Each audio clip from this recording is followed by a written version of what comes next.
Across centuries, Buddhist masters discovered something simple yet profound.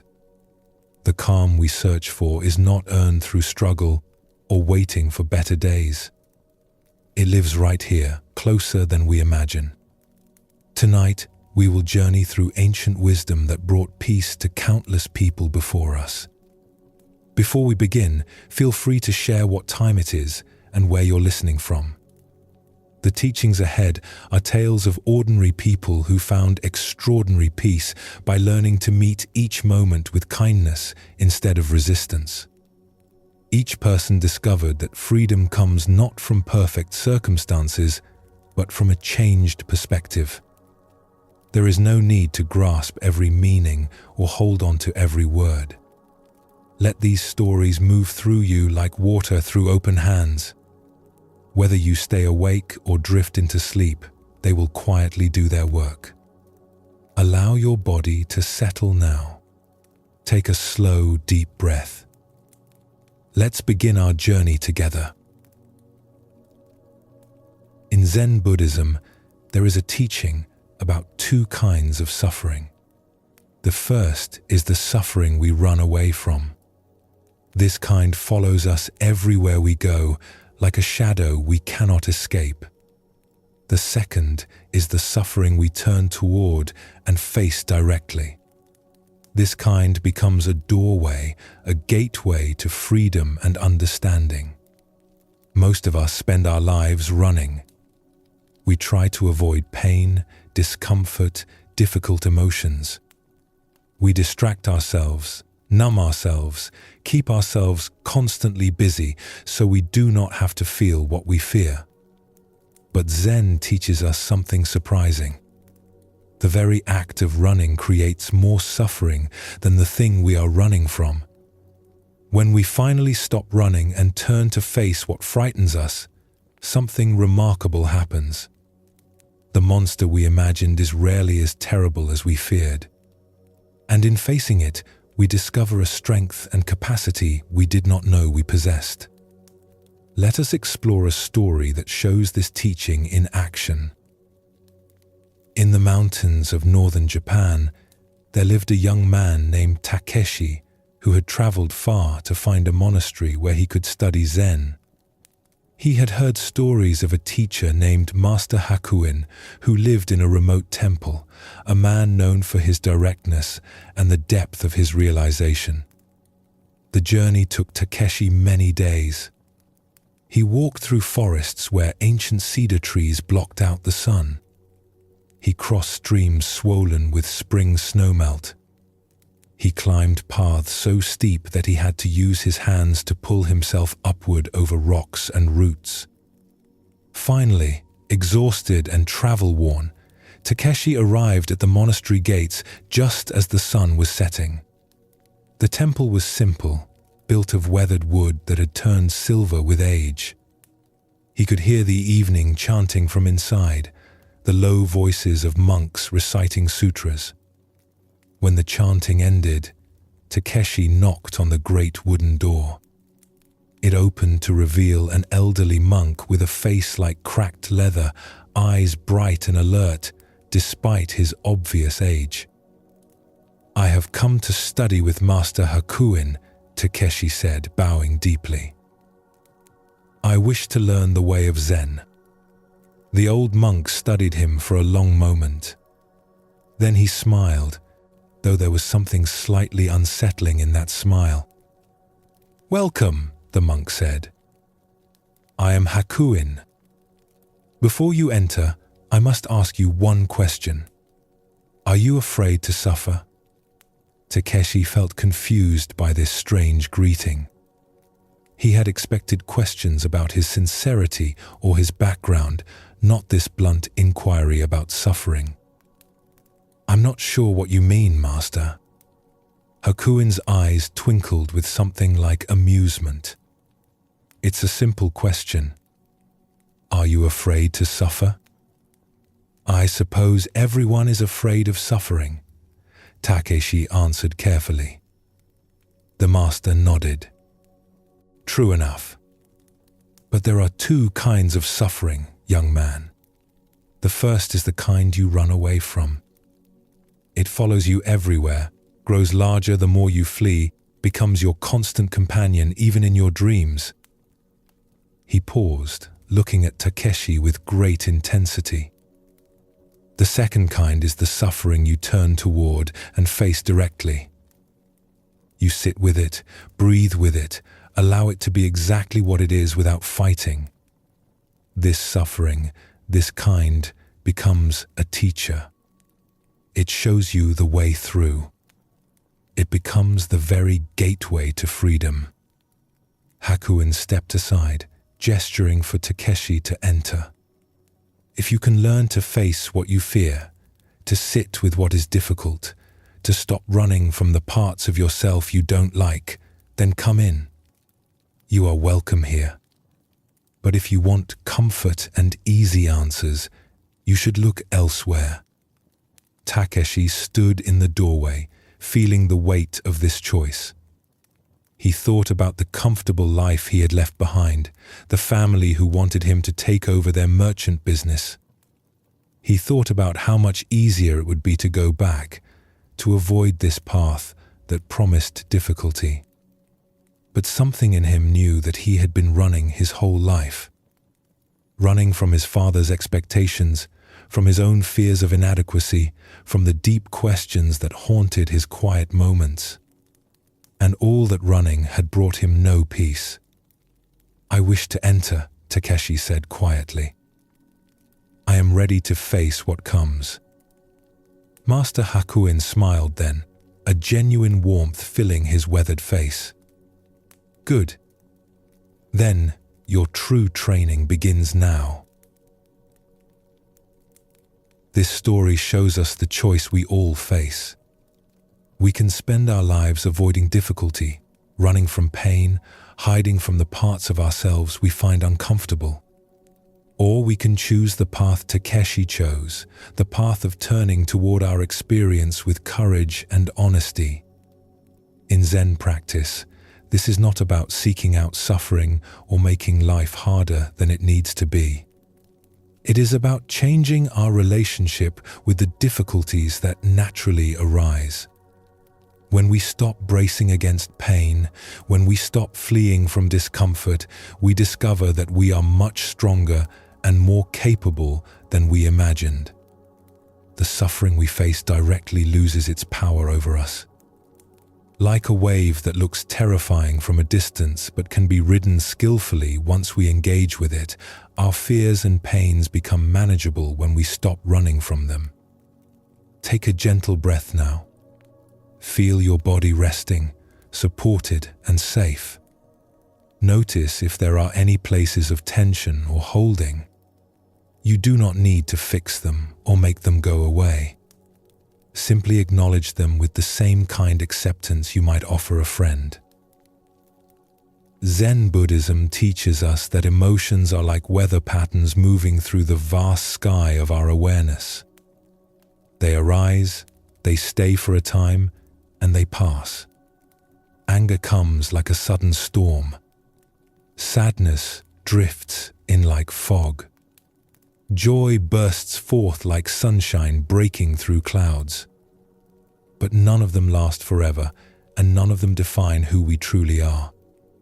The problem comes when we identify with our emotions, when we believe that we are our anger, or our sadness, or our fear. Then we get caught up in the storm, tossed about by winds we think we cannot control.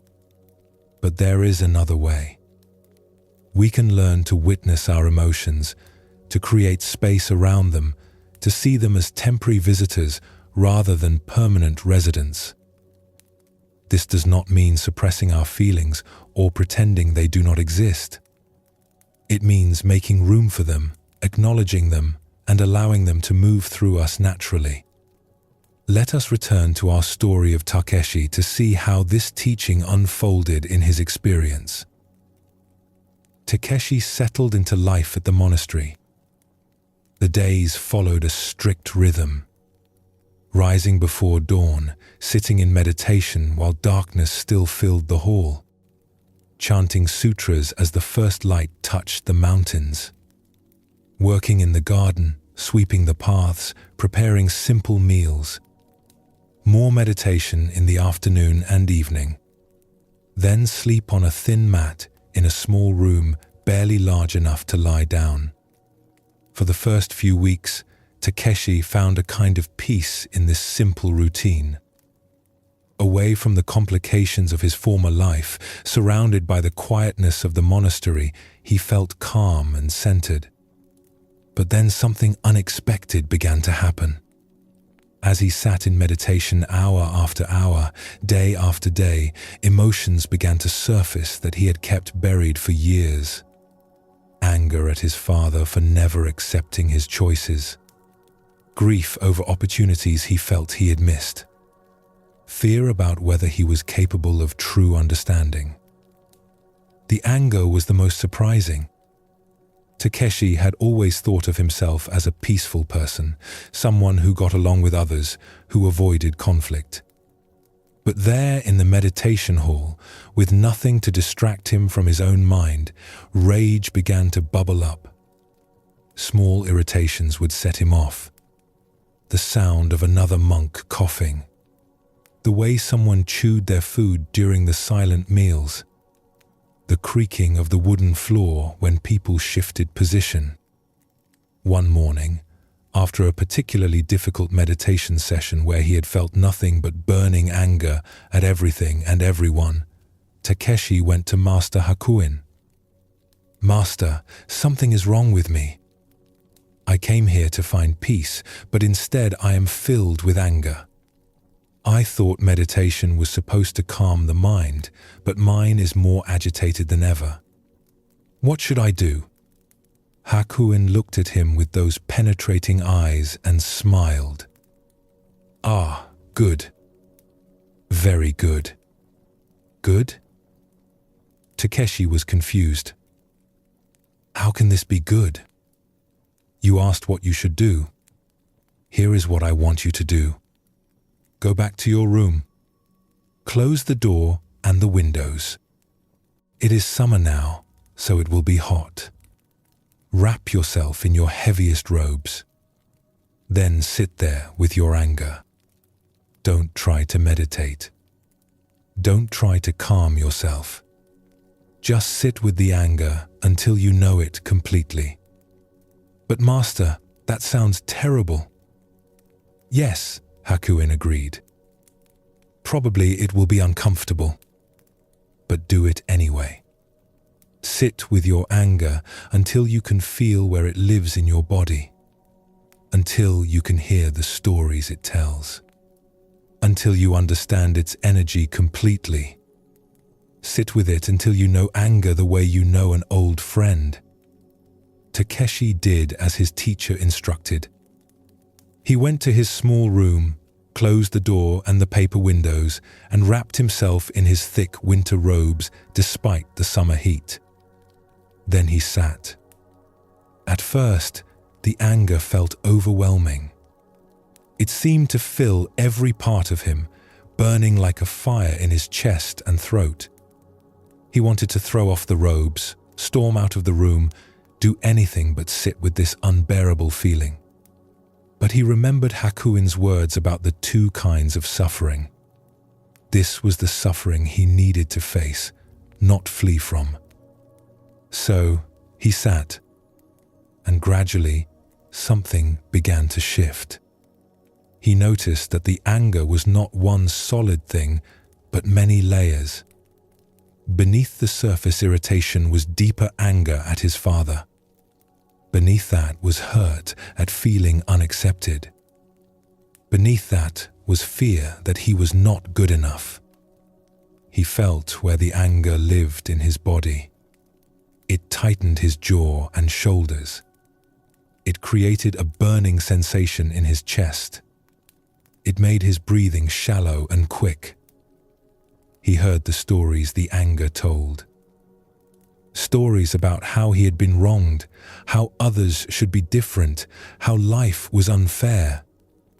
And as he sat with it, not fighting it, not trying to make it go away, just being present with it, the anger began to change. The tight burning loosened. The stories quieted. What remained was simply energy, neither good nor bad, just life force moving through him. Hours passed. The heat in the room became intense. Sweat soaked through his robes. But Takeshi stayed, breathing with the anger, making space for it, allowing it to be exactly what it was. When he finally emerged from his room as the sun was setting, he felt exhausted but also strangely peaceful. The anger had not disappeared entirely, but it no longer controlled him. He had learned that he could be with it, that he did not have to run from it or be overwhelmed by it. Master Hakuin saw him and nodded approvingly. "So, now you understand something." "I think so," Takeshi said. "The anger is still there, but it is different now.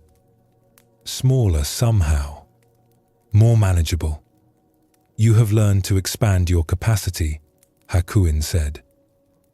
"When we run from our emotions, our world becomes very small. We spend all our energy trying to avoid what we fear. But when we learn to be present with our emotions, to make space for them, our world becomes vast. We discover we can hold much more than we thought possible." This teaching at the heart of Zen Buddhism shows us a path through difficulty. We all experience strong emotions. Anger, fear, sadness, anxiety. These are part of being human. The question is not how to eliminate them, but how to be with them skillfully. When Takeshi sat in that hot room with his anger, he was practicing what Zen calls making space. Instead of getting caught up in the emotion or pushing it away, he created a field of awareness large enough to hold it. He became the witness, the spacious awareness within which anger could arise and move and eventually settle. This is not easy practice.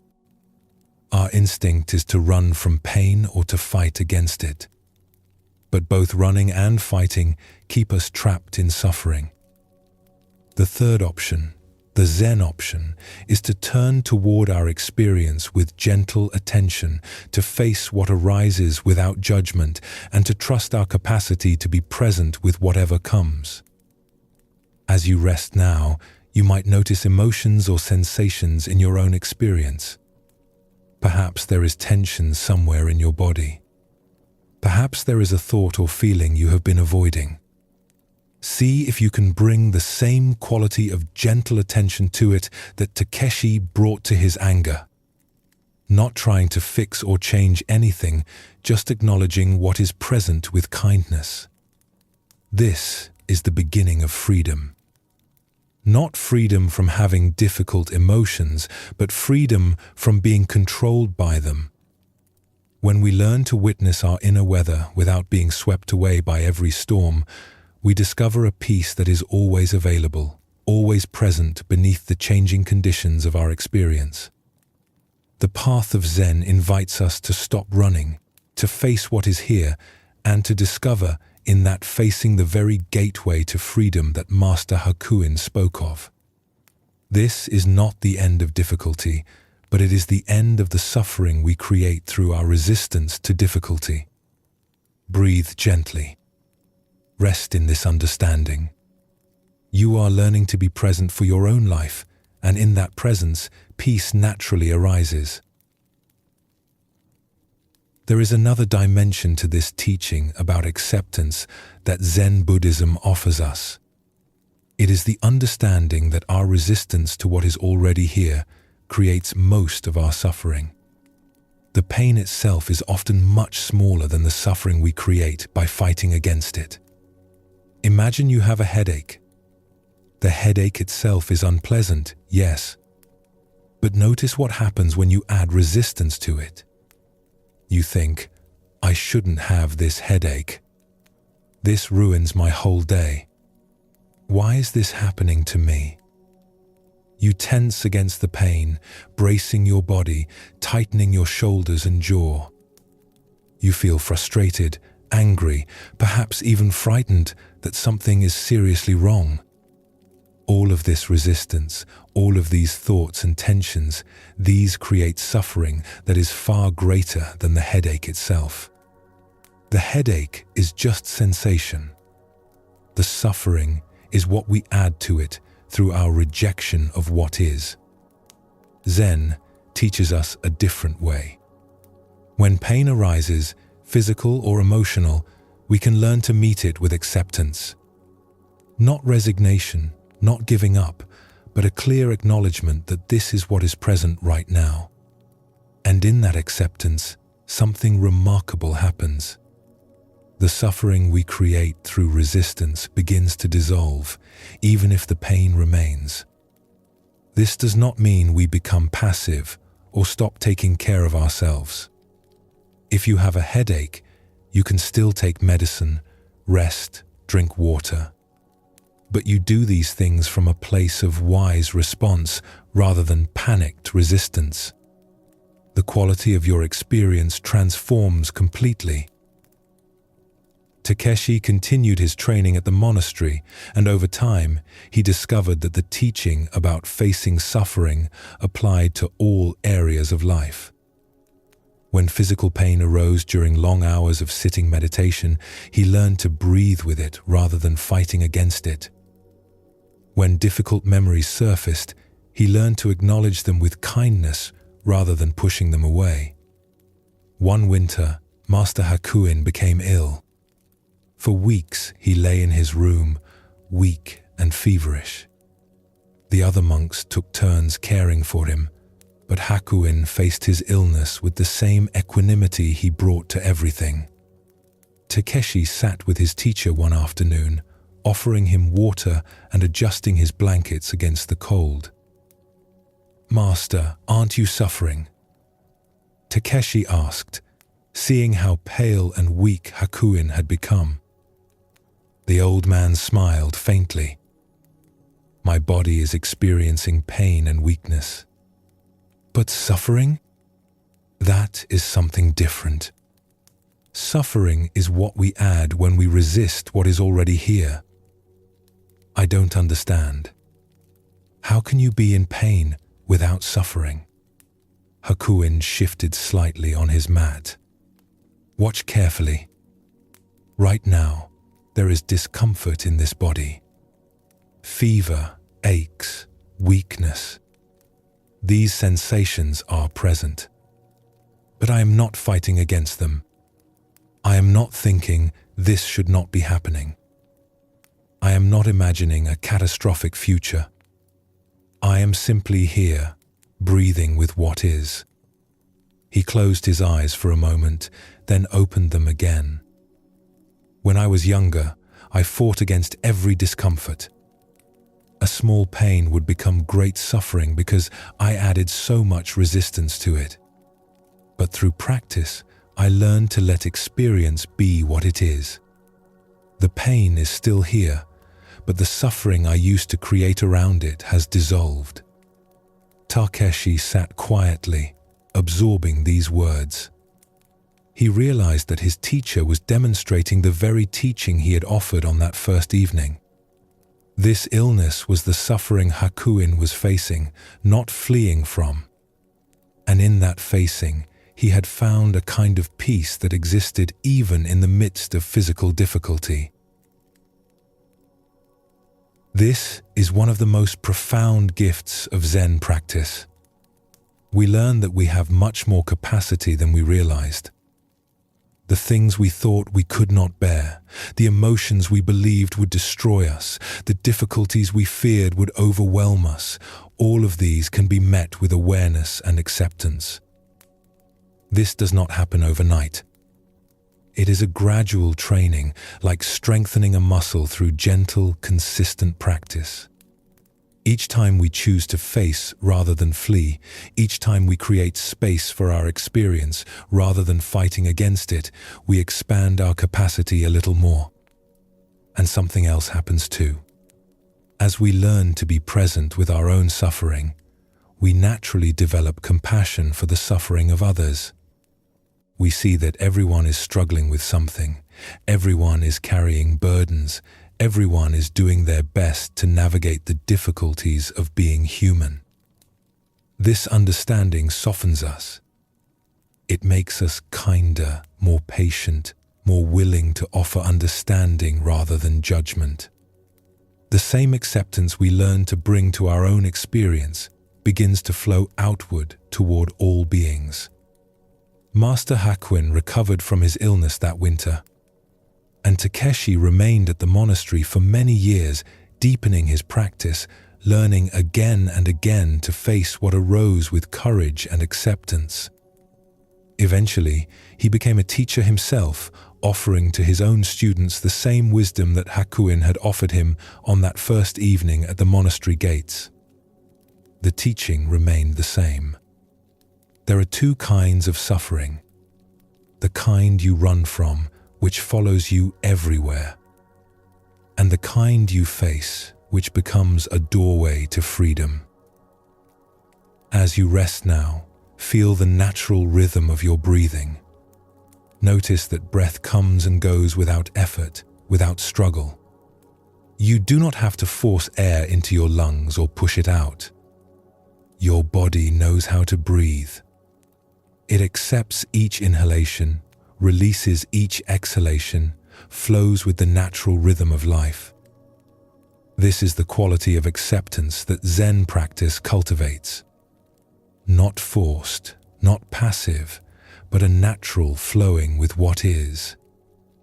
When we stop fighting against our experience, when we release our grip on how we think things should be, we discover that life knows how to move through us just as breath knows how to flow.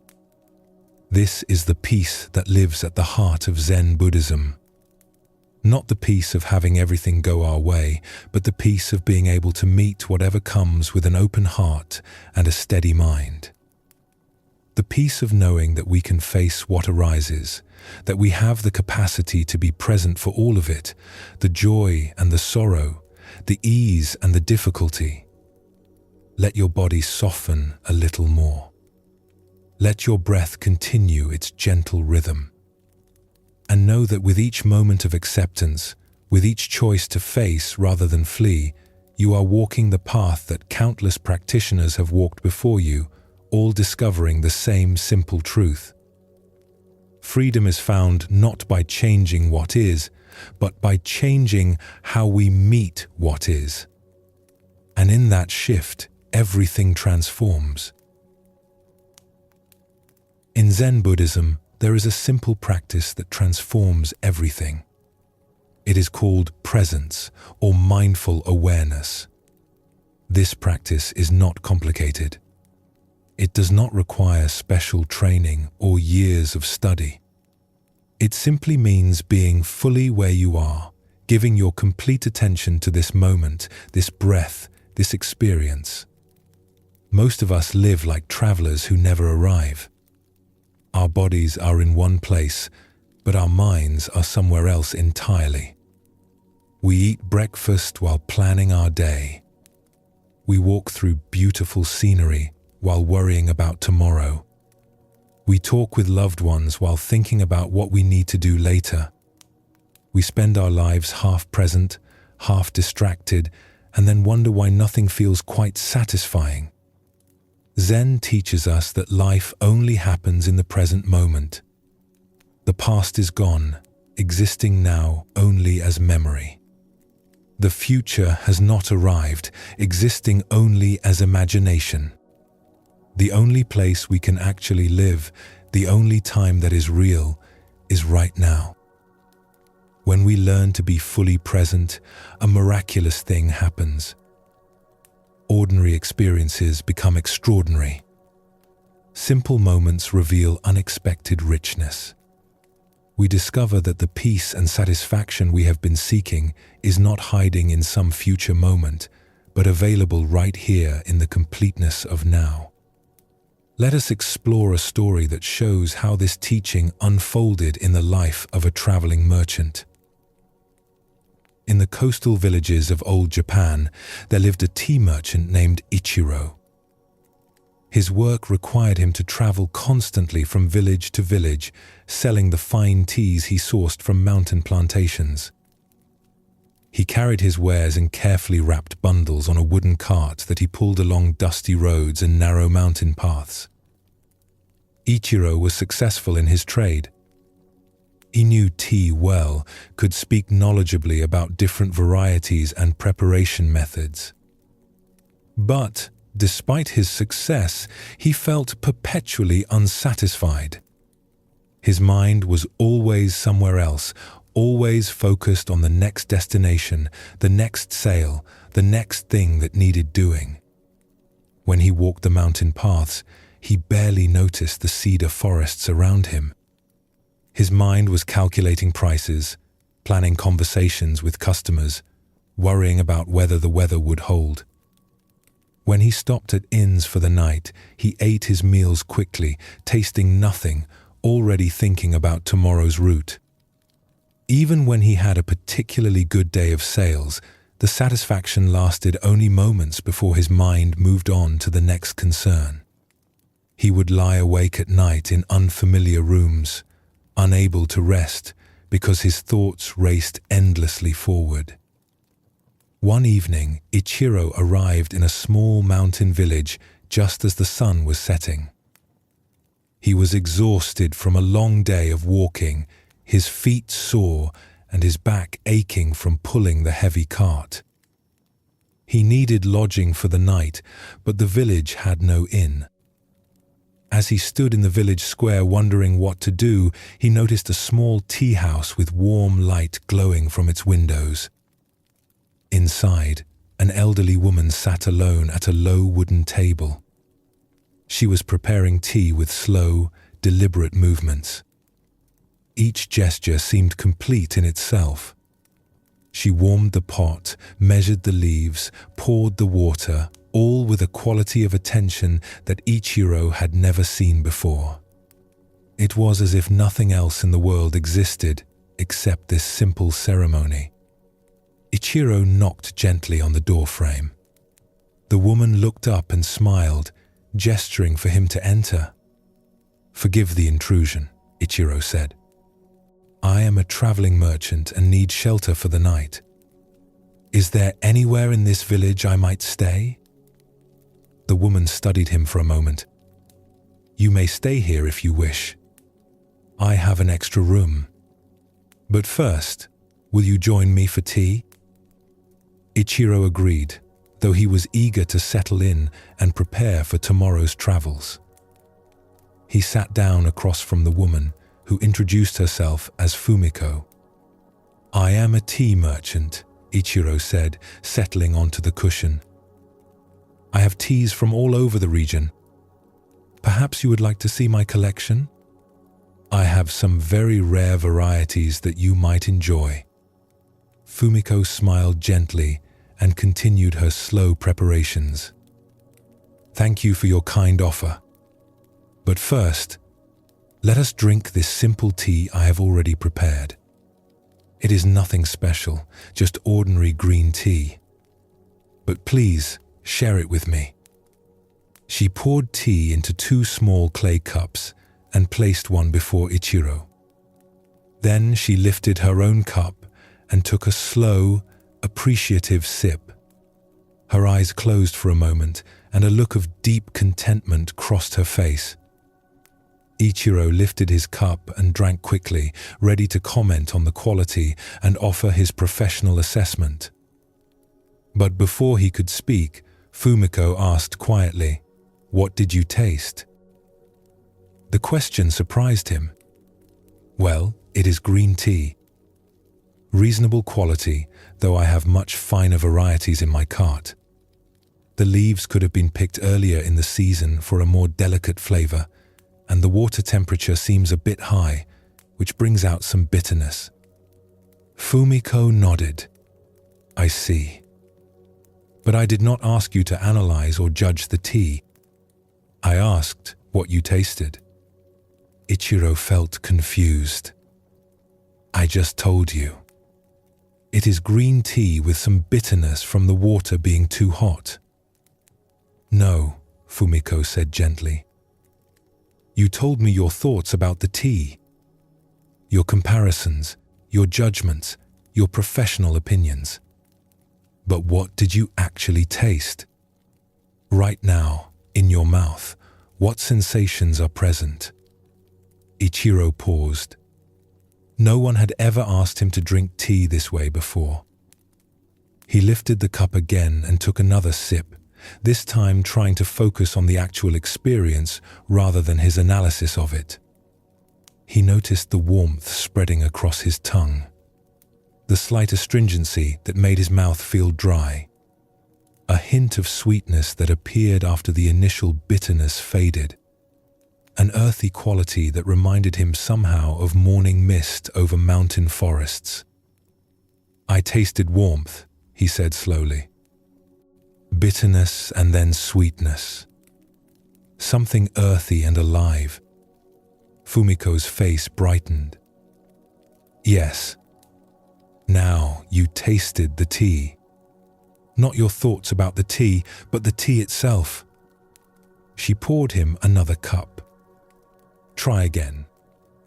This time, also notice what it feels like to hold the warm cup in your hands. Notice the sensation of swallowing. Pay attention to the steam rising from the surface." Ichiro spent the next hour drinking tea with a level of attention he had never brought to anything before. Each sip became a small meditation. He noticed how his breathing naturally slowed when he focused completely on the present moment.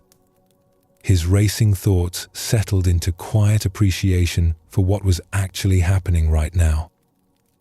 "This is remarkable," he said finally. "I have been selling tea for 20 years, but I do not think I have ever truly tasted it before." Fumiko smiled. "Most people spend their whole lives this way. Eating without tasting, walking without seeing, listening without hearing. They are so busy thinking about experience that they miss the direct experience itself." She refreshed his cup once more. "You said you are a tea merchant, always traveling.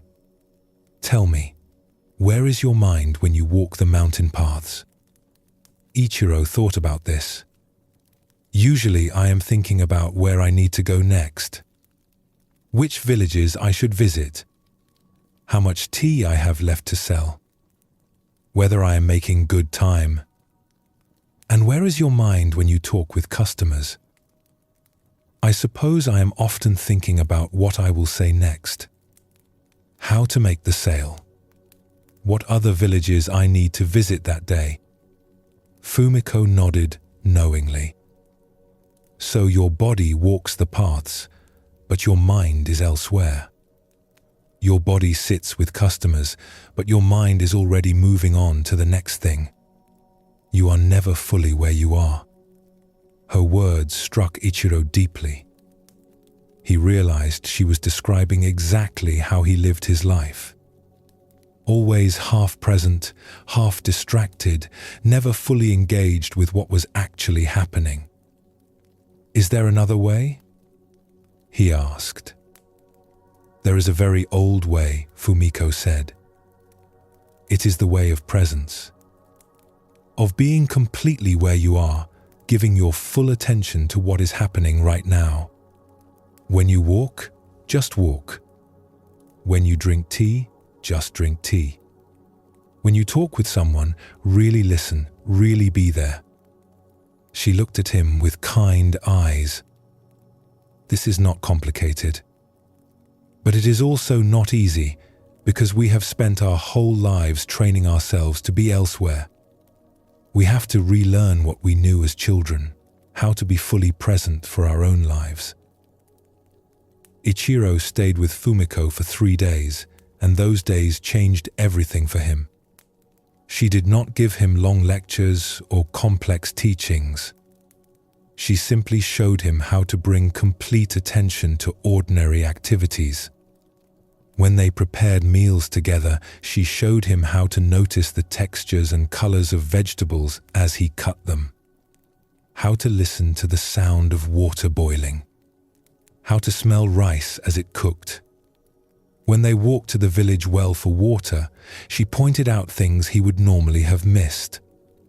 The way morning light caught dewdrops on spider webs, the sound of birds calling to each other, the feeling of earth beneath his feet. Everything became an opportunity to practice presence, and Ichiro began to understand what he had been missing all these years. On the morning he prepared to leave, Fumiko gave him a small bowl of tea as a parting gift. "Remember what you learned here," she said. "Presence is not something you practice only in quiet moments. It is a way of meeting every moment of your life. When you are walking, really walk. When you are selling tea, really be there with your customers. When you eat, truly taste. This is how peace is found, not by changing your circumstances, but by being fully present for whatever circumstances you are in." Ichiro continued his travels as a merchant, but everything had transformed. Not because his external life had changed, but because his relationship to his life had changed completely. When he walked the mountain paths now, he noticed the changing seasons. The way cherry blossoms gave way to summer green, then autumn colors, then winter's stark beauty. He felt his feet on the earth with each step. He heard the wind moving through trees. When he talked with customers, he really listened to them. He asked about their families, their lives, their preferences in tea. People began to seek him out not just for his quality products, but because he made them feel truly seen and heard. His success as a merchant actually grew, but that was not what mattered most to him anymore. What mattered was that he was finally living his life instead of rushing through it. He was tasting the tea instead of just selling it. Years later, people would ask Ichiro about the secret to his contentment. He would simply say, "I learned to be where I am." This teaching from Zen Buddhism offers us something precious. It shows us that we do not need to change our circumstances to find peace. We do not need to quit our jobs, move to a monastery, or wait for retirement to begin living fully. We simply need to learn to be present for the life we already have. When Ichiro drank tea with Fumiko, he discovered the difference between thinking about experience and having direct experience. Most of us spend our lives in our heads, analyzing, comparing, judging, planning.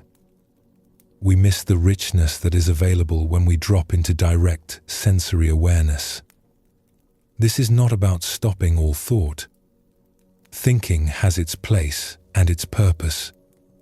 But when thinking becomes our only mode of being, when we are always lost in mental commentary about life instead of experiencing life directly, we become strangers to our own existence. Presence brings us home to ourselves. It allows us to actually taste our food, to really see the people we are talking with, to genuinely feel the sensations in our body.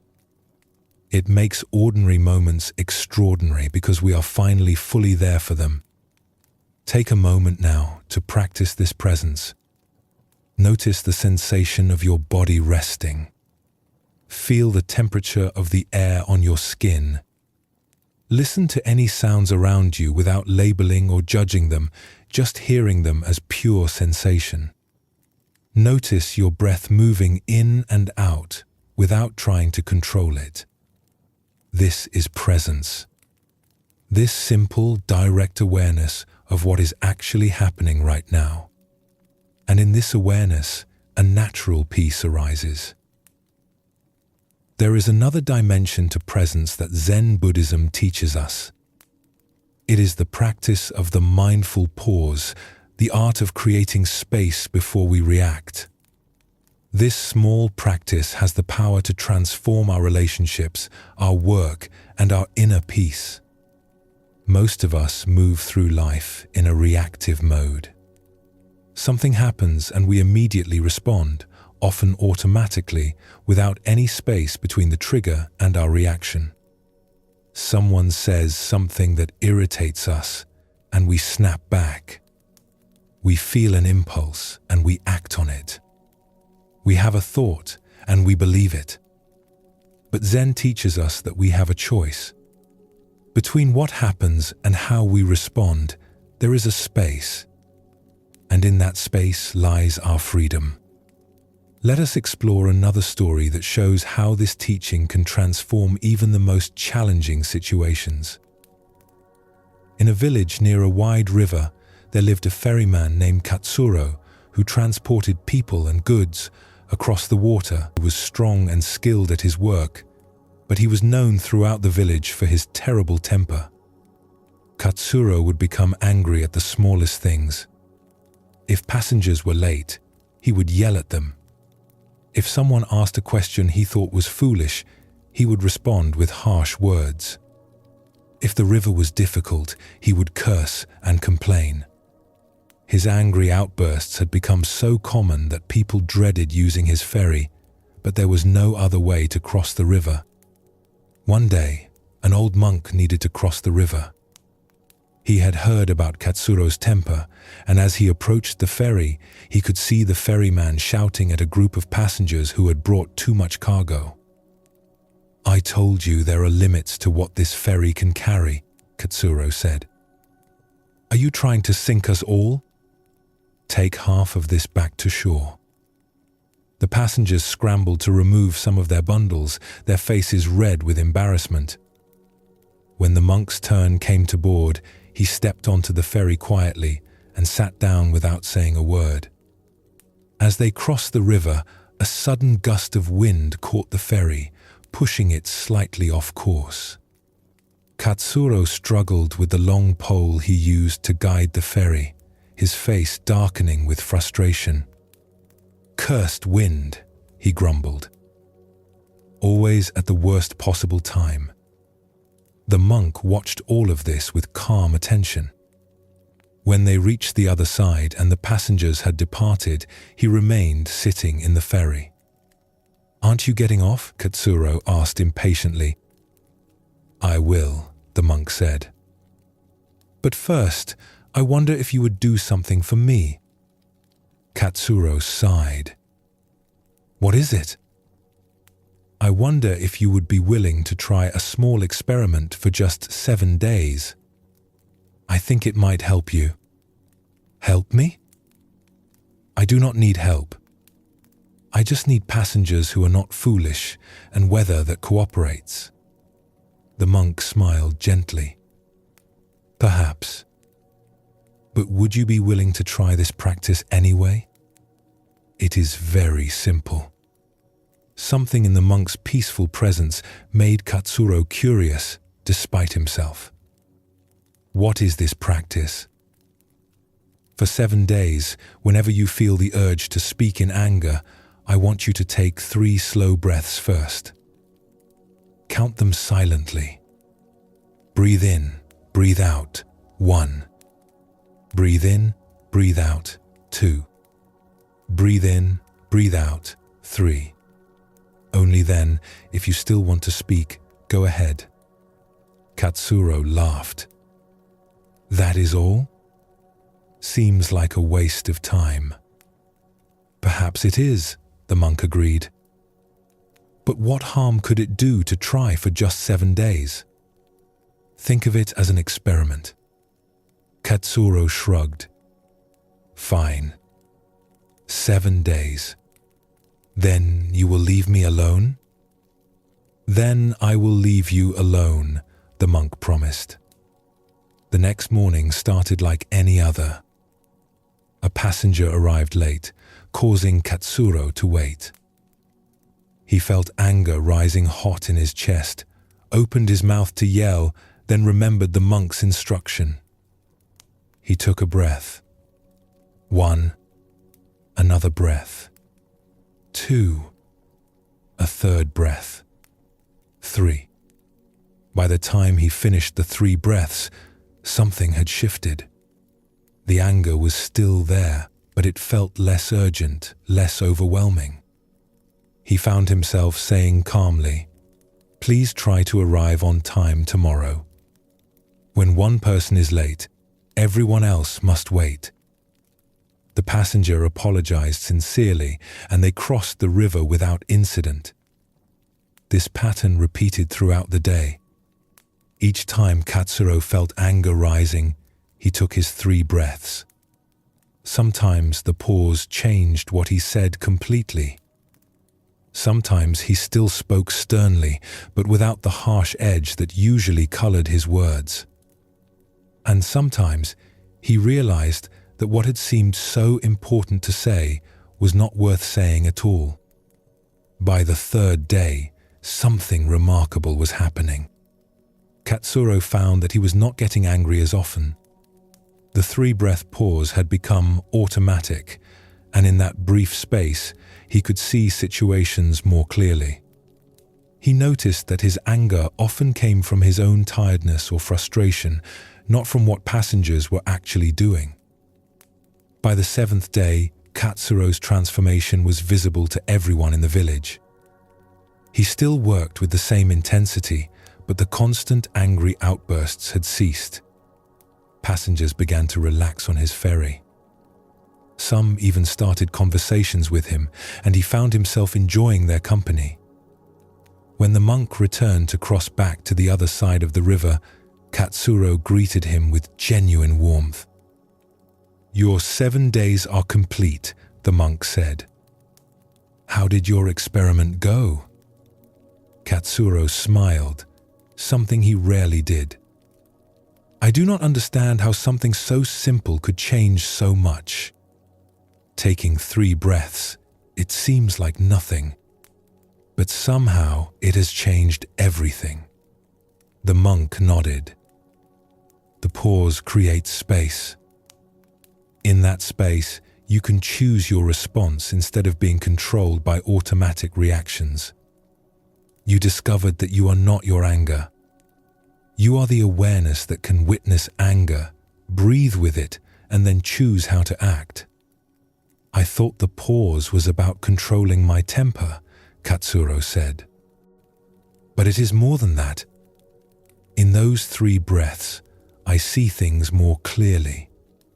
I notice what is actually happening instead of just reacting to my thoughts about what is happening." "Yes," the monk said. "This is the practice of presence. When we pause, we wake up to this moment instead of being lost in our automatic patterns. And in that waking up, we find freedom." The practice of the mindful pause that Katsuro learned is available to all of us. We do not need to take 3 breaths specifically, though that is a good practice. The key is creating any space at all between what happens and how we respond. In Zen Buddhism, this space is considered sacred.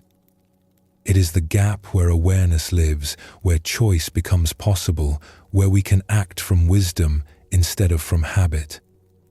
Think about your own life. How often do you react automatically? How often do words leave your mouth before you have truly considered them? How often do you act on impulse and then regret it later? The mindful pause offers a different way. When something triggers you, when you feel anger or fear or any strong emotion rising, you can pause. Take a breath. Feel your feet on the ground. Notice what is actually happening in this moment, not what you think is happening, not what you fear might happen, but what is actually here right now. In that pause, you create space for wisdom to emerge. You give yourself the chance to respond skillfully instead of reacting blindly.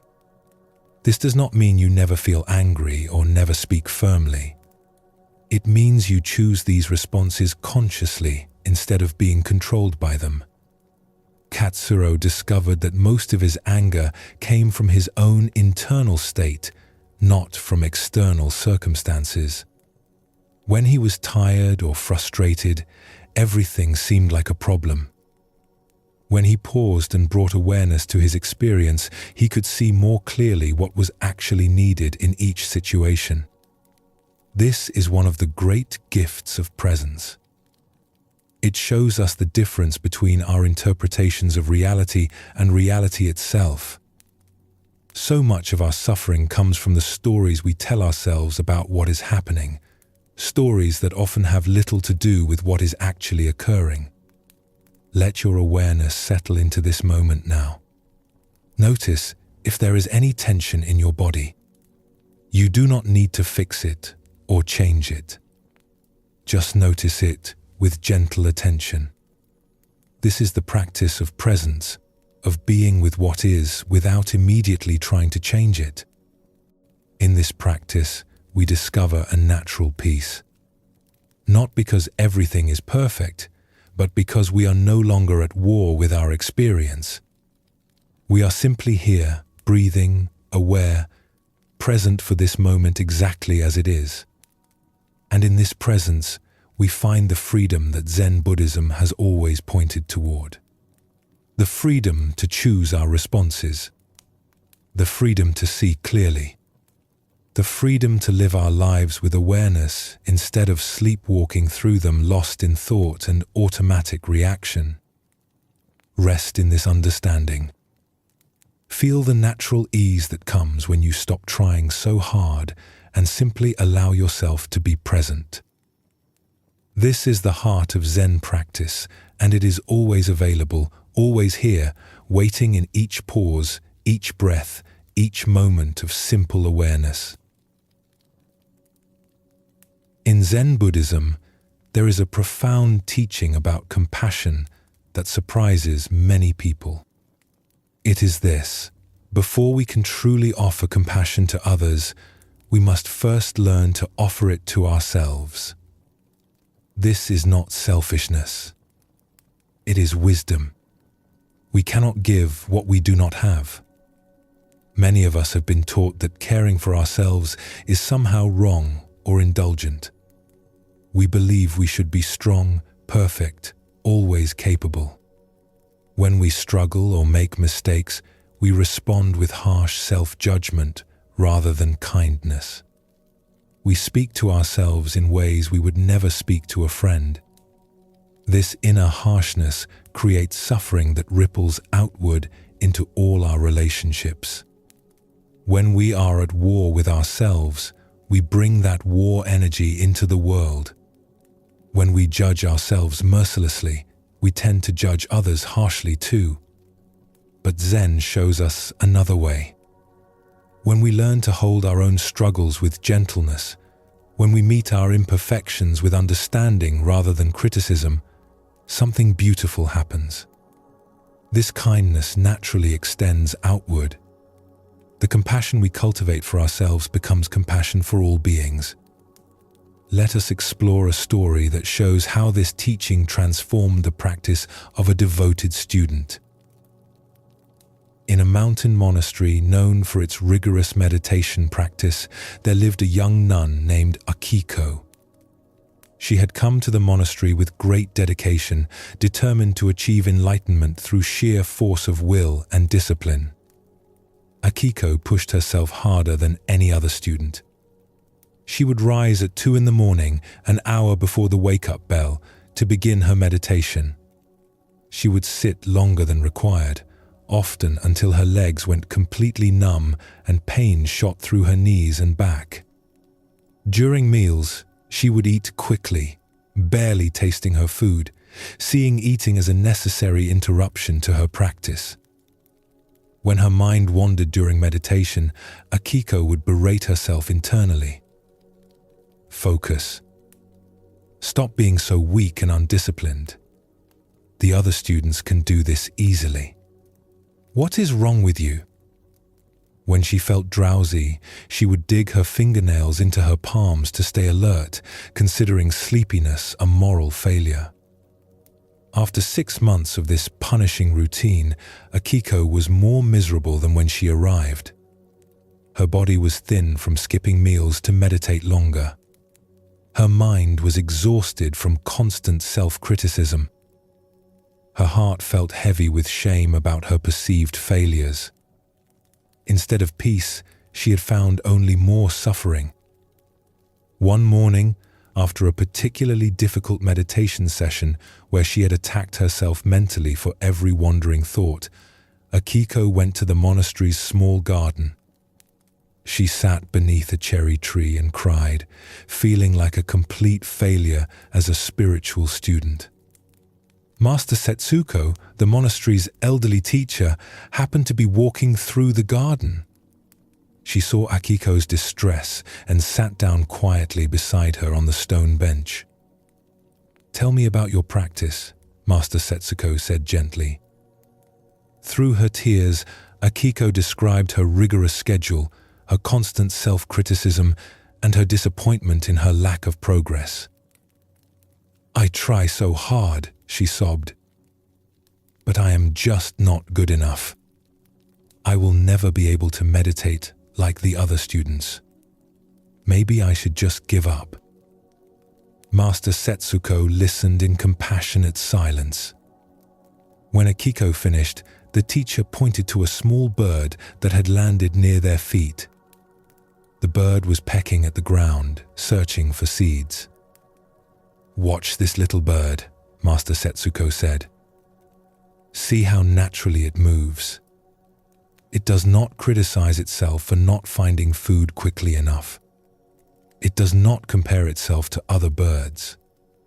It simply does what birds do, moment by moment, with complete acceptance of its own nature."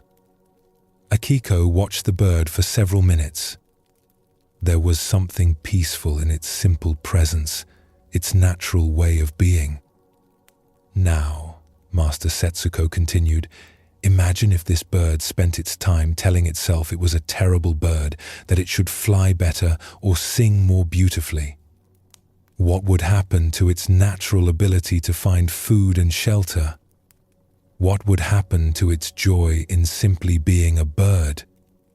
Akiko understood immediately.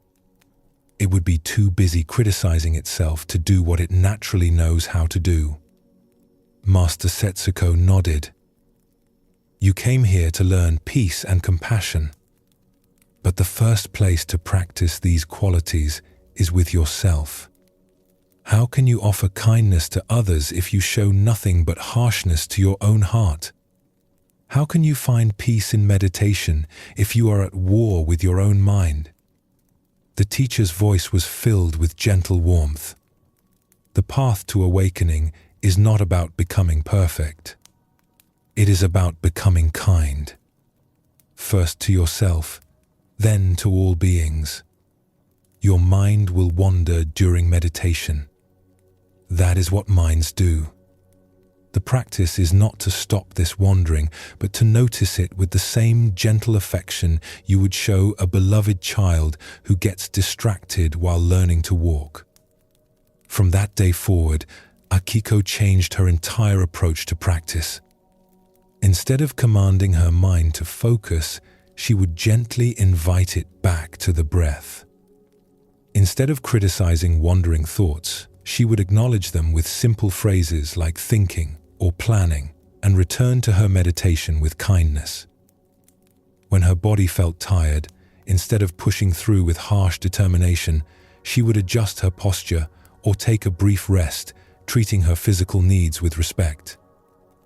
When emotions arose during sitting, instead of judging them as obstacles, she would breathe with them compassionately, as she might comfort a friend in distress. The transformation was remarkable. Within weeks, Akiko's meditation became naturally deeper and more peaceful. Her mind, no longer under constant attack, began to settle into the stillness she had been seeking. More importantly, the harsh inner critic that had tormented her for so long gradually softened into a voice of gentle encouragement and support. Years later, Akiko became known for her compassionate teaching style and her ability to help struggling students find their way to genuine peace. When asked about her approach, she would say, "I learned that the kindness we show ourselves becomes the foundation for all the kindness we offer the world. We cannot give what we do not have, and we cannot find peace through war, even when that war is with ourselves." This story reveals one of the most essential teachings in Zen Buddhism about compassion. Before we can truly help others or find lasting peace, we must learn to treat ourselves with the same gentleness and understanding we would offer to someone we deeply love. Most of us carry an inner critic that is harsher than we would ever be to a friend. We say things to ourselves that would horrify us if we said them to another person. "You're so stupid. You always mess things up. You'll never be good enough." This internal violence prevents us from accessing our natural wisdom and peace. Akiko's journey shows us that self-compassion is not self-indulgence or making excuses for laziness. It is the recognition that we learn and grow more effectively in an atmosphere of kindness than in an atmosphere of constant judgment. When we stop waging war against our own imperfections, our minds naturally settle into the peace that was always there beneath the conflict. This teaching transforms everything about how we approach spiritual practice and personal growth. Instead of trying to force ourselves into enlightenment through harsh discipline, we create the conditions for awakening through gentle persistence and loving patience. Take a gentle breath now and notice how your body responds to the idea of treating yourself with complete kindness. Feel how even the possibility of ending the inner war creates a sense of softening and relief. This is not weakness or lowering standards. This is the recognition that love is a more powerful force for transformation than fear. There is another dimension to compassion in Zen Buddhism that deepens our understanding even further. It is the practice of seeing the suffering that lies beneath all harmful behavior. When someone acts in ways that cause pain, there is always suffering at the root of their actions. This does not mean we condone harmful behavior or put ourselves in danger. It means we understand that hurt people hurt people. When we can see through someone's actions to the pain that drives them, we open the door to genuine healing for everyone involved. Let us explore another story that shows how this understanding can transform even the most difficult situations. In a farming village, there lived a baker named Hiroshi who was known for his kind heart and generous spirit. Every morning before dawn, he would light his ovens and begin preparing fresh bread. The warm smell of baking would drift through the village streets, waking people gently. Hiroshi had a simple practice. He would always bake extra loaves each day and leave them on a wooden shelf outside his shop with a small sign that read, "For those who need them." Travelers, struggling families, and anyone who was hungry could take what they needed without having to ask or explain. One harsh winter, when food was scarce and many villagers were struggling, a group of desperate men began stealing from shops and homes. They would come in the night, taking whatever they could find. The village lived in fear, and many people began locking their doors and hiding their valuables. Hiroshi's shop was robbed 3 times in 2 weeks. Each time, the thieves took not just the free bread from the shelf, but also coins from his cash box and flour from his stores. The 3rd time, they also broke several of his baking tools and overturned his workspace. The other villagers were outraged on Hiroshi's behalf. "You must stop leaving bread outside," they told him. "You are just encouraging them. Put bars on your windows. Get a guard dog. Show these criminals that you will not be an easy target." But Hiroshi continued his practice. Each morning he would clean up any damage, repair what he could, and bake his bread as usual. He still left the extra loaves on the shelf outside, though now they disappeared even more quickly. One particularly cold night, Hiroshi was working late, preparing dough for the next day's baking. He heard a sound at his door and saw shadows moving outside. Instead of hiding or calling for help, he did something that surprised even himself. He opened the door. 3 men stood there, their faces gaunt with hunger and their clothes torn from living rough in the winter forest. They had clearly come to steal again, but they froze when they saw Hiroshi looking at them directly. "You must be very hungry," Hiroshi said softly, "to be out on such a cold night." The men did not know how to respond. They had expected to find the shop empty, to take what they needed and disappear back into the darkness. They had not expected kindness. "I have fresh soup cooking," Hiroshi continued, "and there is warm bread just out of the oven. Would you like to come in and eat?" The oldest of the 3 men, who seemed to be their leader, looked suspicious. "Why would you help us? Do you not know who we are? We are the ones who have been taking from you." Hiroshi nodded calmly. "I know. And I can see that you take only what you need to survive. A man does not steal bread because he is evil. He steals bread because he is hungry." He stepped aside and gestured for them to enter. "The winter is hard for everyone, but it does not have to make us into enemies." Slowly, cautiously, the 3 men entered the warm bakery. Hiroshi served them bowl after bowl of hot soup and all the fresh bread they could eat.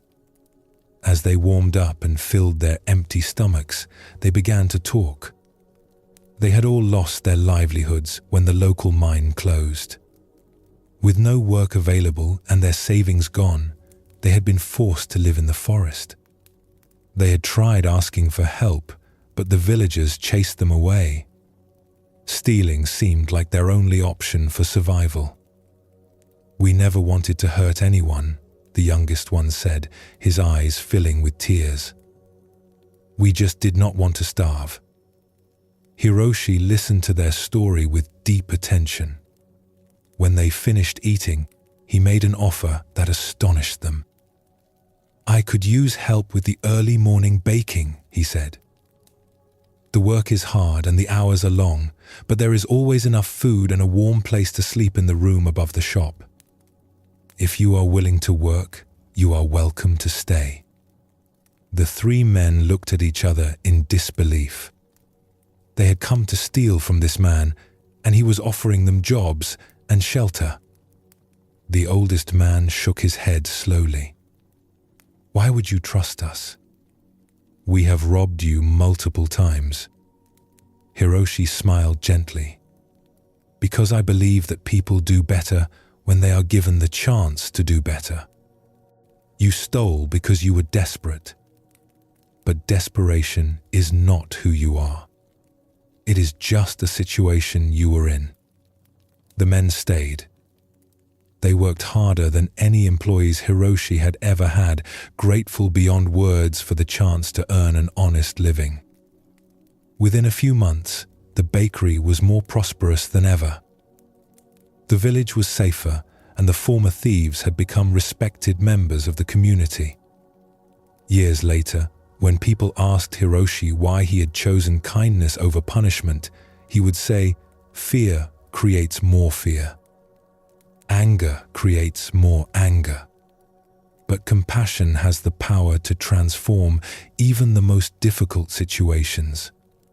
When we respond to suffering with understanding instead of judgment, we give everyone involved the chance to become better than they were before." This story reveals something profound about the nature of compassion in Zen Buddhism. true compassion is not just feeling sorry for others or being nice when it is easy. It is the wisdom to see that underneath every harmful action is some form of suffering, and the courage to respond to that suffering with understanding rather than punishment. Hiroshi understood something that the other villagers missed. The thieves were not evil people who enjoyed causing harm. They were human beings caught in desperate circumstances, acting out of pain and need rather than malice. When he responded to their actions with compassion instead of anger, he created the conditions for genuine transformation. This teaching shows us that compassion is not weakness or allowing ourselves to be taken advantage of. It is a powerful force that can change situations that seem hopeless. When we meet aggression with more aggression, we only create more conflict. But when we can see through someone's harmful behavior to the pain that drives it, we open the door to healing for everyone involved. This does not mean we accept harmful behavior or put ourselves in danger. Hiroshi still protected himself by meeting the men directly rather than leaving himself vulnerable. But he combined wise boundaries with genuine understanding of their suffering. The deep peace that Zen Buddhism offers comes partly from this understanding. When we learn to respond to difficulty with compassion, we stop adding our own anger and fear to the world's suffering. Instead, we become agents of healing and transformation. Think about the difficult people in your own life. What suffering might lie beneath their challenging behavior? What pain might drive their actions? This does not excuse harm, but it helps us understand it. And in that understanding, we often find a path toward resolution that anger alone could never reveal. Let your body soften a little more as you rest with this teaching. Feel how compassion, both for yourself and others, creates a spaciousness in the heart.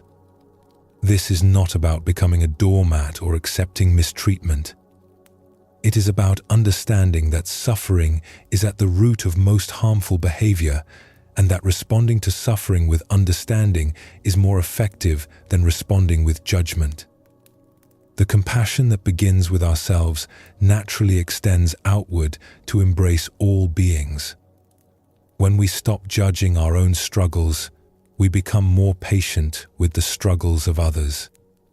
When we learn to forgive our own mistakes, we develop the capacity to forgive those who have hurt us. When we discover that our own suffering deserves understanding rather than punishment, we begin to see that the same is true for everyone. This is the gift that Zen Buddhism offers. Not just techniques for personal improvement, but a completely different way of relating to ourselves and our experience. A way that leads inevitably to the deep rest that comes when the heart finally feels safe to be at peace. As you rest here now, bring your awareness to your heart center. Imagine breathing in and out through your heart. With each inhalation, draw in compassion for yourself. With each exhalation, send compassion out to all beings who are suffering in this moment. You do not need to force anything or make anything happen. Simply rest with the intention of kindness. Let this intention be like a gentle light that softens everything it touches. Notice how your body feels when you hold yourself and others with compassion. There is often a softening in the chest, a release of tension in the shoulders, a quieting of the worried mind. This is the physical expression of compassion, the body's natural response to being held with care rather than judgment. The path of Zen Buddhism is often called the path of the awakened heart. This awakening is not just about understanding concepts or achieving certain states of consciousness. It is about the heart's gradual opening to embrace all of life with compassion and wisdom. Akiko awakened when she learned to treat herself with kindness. Hiroshi embodied this awakening when he offered food and shelter to those who had harmed him. Both discovered that compassion is not something we have to create from nothing. It is our natural state when the barriers of fear and judgment are removed. Rest in this knowing. Let the barriers soften. Allow compassion to flow naturally, first toward yourself, then outward to embrace all beings. This is the path of Zen, and it begins right here, right now, with this gentle breath and this open heart. In Zen Buddhism, there is a teaching that seems paradoxical at first. It tells us that we can love deeply without clinging, care passionately without grasping, value things without needing to possess them forever. This teaching is about the difference between attachment and appreciation, between holding tightly and holding lightly. Most of us confuse love with ownership. We think that if we truly care about something, we must hold on to it with all our strength. We believe that letting go means we did not care enough. But Zen shows us that the opposite is true. Our tight grip often destroys what we are trying to preserve. Think of holding sand in your hand. When you grasp it tightly, it slips through your fingers. When you hold your hand open and relaxed, the sand stays. This is how it is with everything we love. The tighter we cling, the more we suffer. The more we can appreciate without grasping, the more freedom and peace we find. This teaching does not ask us to stop caring about things or people. It invites us to care in a way that allows for change, for loss, for the natural flow of life. When we can hold our loves and values lightly, we discover a deeper kind of devotion, one that is not poisoned by fear of loss. Let us explore a story that shows how this teaching unfolded in the life of a dedicated scholar. In a remote mountain monastery, there lived a master named Kenzo who was renowned throughout the region for his vast collection of ancient texts. For over 40 years, he had carefully gathered the rarest Buddhist scriptures, philosophical treatises, and poetry from across the land. Scholars would travel for weeks just to study in his library, which contained treasures that existed nowhere else in the world. The library itself was a work of beauty. Wooden shelves, carved by master craftsmen, reached from floor to ceiling. Each scroll was wrapped in silk and stored with care. The room smelled of cedar and aged paper. Morning light filtered through paper windows, casting a golden glow over centuries of accumulated wisdom. Kenzo would spend his early hours each day in this sacred space, reading by candlelight before the other monks awakened. The texts were not just objects to him. They represented a lifetime of dedication, years of careful searching, and his deepest connection to the wisdom he valued above all else. One autumn night, while the community slept, a terrible fire swept through the monastery.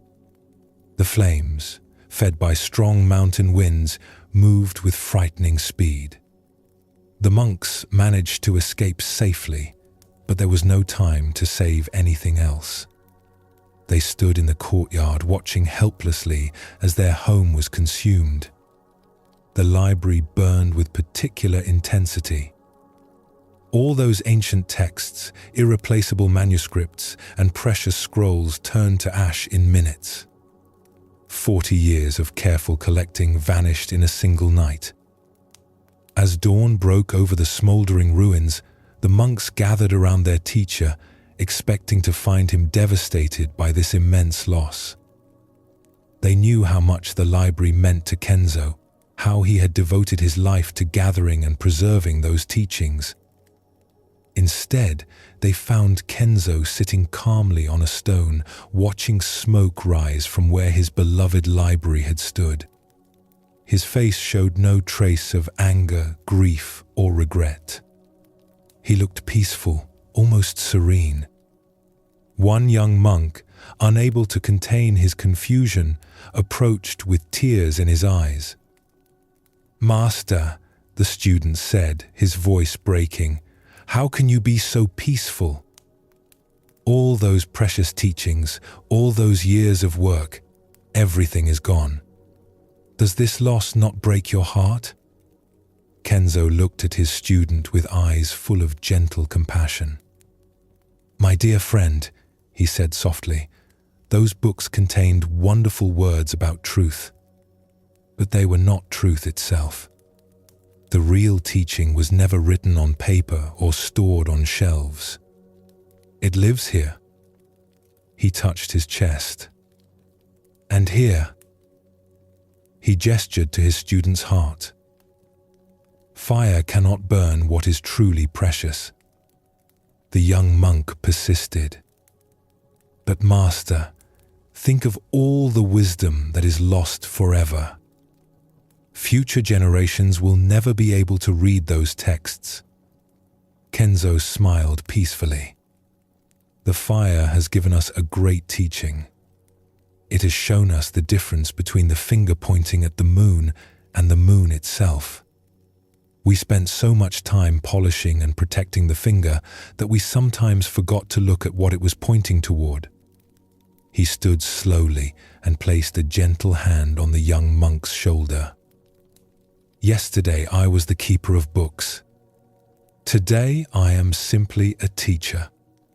Yesterday I worried about preserving old wisdom. Today I am free to embody it directly. The fire has not taken anything away. It has revealed what was always here." Over the following days, as the community began rebuilding, something remarkable happened. Without the distraction of managing and protecting his vast collection, Kenzo's teaching became more direct and powerful than ever before. Students who had traveled expecting to study ancient texts instead encountered a living embodiment of the wisdom those texts had tried to capture. The master had discovered that his attachment to preserving wisdom had, in subtle ways, prevented him from fully expressing it. The fire had freed him from being a curator of truth and allowed him to become truth itself. This story illuminates something profound about the nature of attachment in Zen practice. True acceptance is not about liking what happens to us. Kenzo did not celebrate the fire or pretend he was happy about losing his library. Instead, he accepted the reality of what had occurred and opened himself to whatever wisdom it might contain. In Zen, we learn that resistance to what has already happened is the source of our deepest suffering. We waste precious energy fighting battles that were already won or lost. When we stop this futile struggle against reality, we discover an inner freedom that no external circumstance can touch. The fire in this story represents all the unexpected losses and changes that life brings us. Sometimes life burns away our cherished plans, our familiar identities, or our treasured possessions. Our first instinct is to see these events as tragedies, as enemies of our happiness. But Zen teaches us to look deeper. What if every loss is also a liberation? What if what burns away was only binding us? Kenzo discovered that his attachment to preserving wisdom had become an obstacle to embodying it.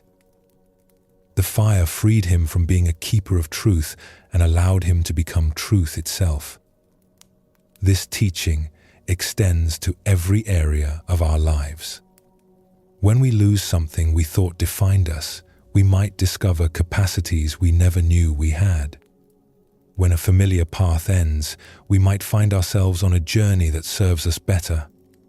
When what we were clinging to slips through our fingers, we might discover that our hands are now free to receive something new.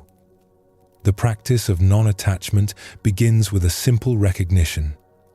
What has already happened has already happened. Our resistance cannot change the past, but our acceptance can transform our future. When we stop fighting what is, we become available to what might be. Take a gentle breath now. Feel how your body naturally relaxes when you stop bracing against what cannot be changed.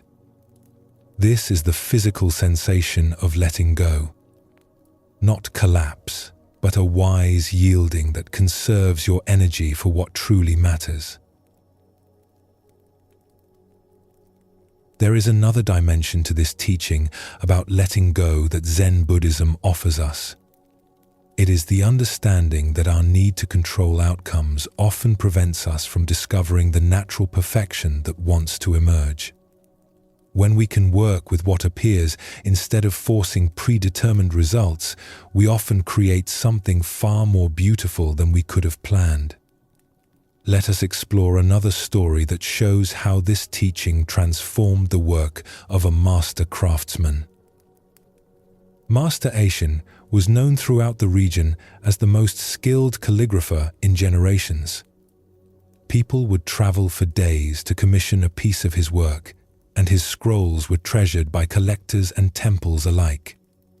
His brushstrokes seemed to flow directly from some deep source, creating characters of extraordinary beauty and power. Aishin took great pride in his art. He would spend hours preparing his ink to the perfect consistency, selecting brushes with ideal flexibility, and waiting for precisely the right mental state before beginning any important piece. His studio was arranged with meticulous care, every tool in its proper place. One spring morning, a wealthy merchant commissioned Aishin to create a scroll for his daughter's wedding. It was to be the most important piece Aishin had ever attempted. The merchant requested specific characters, meaning eternal happiness, in Aishin's most elaborate style, and offered substantial payment. Aishin prepared for days. He fasted to purify his mind, meditated to calm his spirit, and practiced the characters hundreds of times on ordinary paper. When he finally felt ready, he laid out his finest silk scroll, prepared his most precious ink, and selected his most beloved brush. As he began the first character, everything felt perfect. His hand moved with fluid grace, the ink flowed like liquid silk, and the character emerged with stunning beauty. Aishin's heart swelled with satisfaction. This would be his masterpiece, the piece that would establish his reputation for generations. But as he moved to the second character, disaster struck. A sudden gust of wind through the open window knocked over his water bowl. The water splashed across the scroll, creating a large, dark stain right through the center of his perfect first character. Aishin stared at the ruined scroll in horror. Weeks of preparation destroyed in an instant. The silk was expensive and rare. The commission was crucial. And worst of all, the perfect character he had created was completely destroyed. His first impulse was to rage at the wind, at his carelessness in leaving the window open, at the cruel timing of the accident. He could try to clean the scroll, but the damage was permanent. He could start over, but he had no more silk of this quality, and the merchant expected the piece within days. As Aishin sat staring at the damaged scroll, feeling his dreams of the perfect masterpiece crumble, something shifted in his perspective. He looked more closely at the water stain. It had created an organic, flowing shape that seemed to move across the silk like a cloud or a mountain silhouette. The stain had its own beauty, natural and unplanned. Instead of throwing the scroll away, Aishin picked up his brush again. He began to work with the accident rather than against it. He incorporated the water stain into his design, using it as the foundation for an entirely different kind of composition. Where he had planned formal perfection, he now created something wild and spontaneous. The characters he painted around and through the stain had a freedom and energy unlike anything he had ever produced.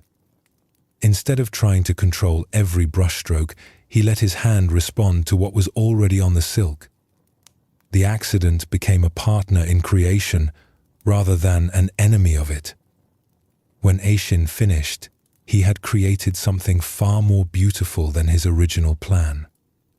The piece had life and movement that his careful, controlled work had never achieved. The water stain, which had seemed like complete disaster, had freed him from his perfectionism and allowed his true artistic spirit to emerge. The merchant was amazed when he saw the finished work. "Master Eishin," he said, "I have seen many examples of your art, but this is beyond anything you have created before. How did you achieve such spontaneous beauty?" Eishin smiled, remembering his initial horror at the accident. "I stopped trying to force perfection and started allowing perfection to create itself. The stain taught me that my greatest obstacle was not imperfection, but my fear of it. When I let go of needing to control every detail, my art became truly alive." From that day forward, Eishin's work changed completely. He still practiced diligently and prepared carefully, but he no longer tried to force predetermined outcomes. He learned to dance with accidents, to welcome the unexpected, and to see imperfection as a doorway to deeper creativity. This story shows us how letting go transforms not just our relationship with external things, but our relationship with ourselves and our own efforts. Eishin discovered that his attachment to perfection was actually preventing him from creating truly beautiful art. His fear of making mistakes was keeping him from the spontaneous creativity that emerges when we trust the natural flow of life. This teaching reaches into every corner of our lives. How often do we miss opportunities for joy because we are too focused on avoiding problems? How many relationships become strained because we try too hard to control how they unfold? How much creative energy do we waste trying to force outcomes instead of responding skillfully to what actually happens? Zen Buddhism teaches us that our greatest suffering comes from fighting reality instead of flowing with it. When Eishin stopped battling the water stain and started working with it, he discovered possibilities he never could have imagined. When we stop demanding that life match our expectations and start engaging creatively with what actually shows up, we find a freedom and aliveness that no amount of control could provide. This is why letting go is so central to finding deep peace. It is not about giving up on life or becoming passive. It is about recognizing that our tight grip on how things should be often prevents us from seeing how beautiful they already are. It is about trusting that life knows something about unfolding that our worried minds cannot grasp. The peace that comes from this understanding is profound because it does not depend on circumstances being a certain way. Whether the library burns or stands, whether the water spills or not, we can find our way to contentment by working skillfully with whatever appears. As you rest now in this teaching, feel into any places where you might be gripping too tightly. Where might your fear of loss or imperfection be creating unnecessary tension? What would it feel like to soften that grip just a little? This is not about becoming careless or indifferent. Eishin still valued his art deeply, just as Kenzo valued wisdom. But when we love something without needing to possess or control it completely, when we care without grasping, we discover a way of being that is both deeply engaged and profoundly peaceful. Let yourself rest in this possibility. The deepest teachings of Zen Buddhism point toward this freedom, this ability to hold life lightly while embracing it fully. In this balance between caring and releasing, between effort and surrender, we find the peace that allows both the body and mind to rest completely, knowing that whatever comes, we have the wisdom to meet it with an open heart. There is another layer to this teaching about non-attachment that reveals itself as we practice. It is the understanding that our identity itself is something we hold too tightly. We cling to ideas about who we are, what defines us, what makes us valuable. And this clinging creates a prison of our own making. Kenzo's identity was wrapped up in being the keeper of precious texts. Aishin's sense of self was built around being a perfect calligrapher. When circumstances challenged these identities, they had a choice. They could fight desperately to maintain their old self-concepts, or they could let go and discover who they were without those definitions. Both chose to let go, and both discovered that they were much more than the roles they had been playing.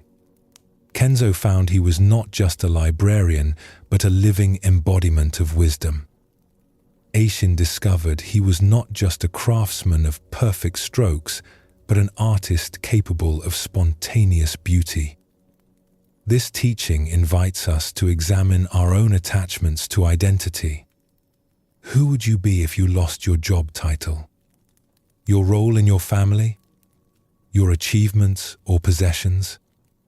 These losses feel threatening because we have confused these external markers with our essential self. But Zen teaches us that our true nature is not found in any role or achievement. It is not in what we do or what we own or how others see us. Our true nature is the awareness itself, the consciousness that experiences all of these temporary roles and identities, but is not limited by any of them. When we loosen our grip on fixed ideas about who we are, we discover a freedom that is both exhilarating and peaceful. We can play different roles, pursue different interests, adapt to changing circumstances, all without losing ourselves. Because the self we discover is not a fixed thing, but the spacious awareness that can hold all experiences. There is a Zen saying, "Let go or be dragged." This captures something essential about the nature of attachment. Life is constantly changing. Everything we love will eventually change or end. We can resist this truth, clinging desperately to what we have, trying to freeze time and preserve what we cherish. But this resistance is futile. Change will happen whether we accept it or not.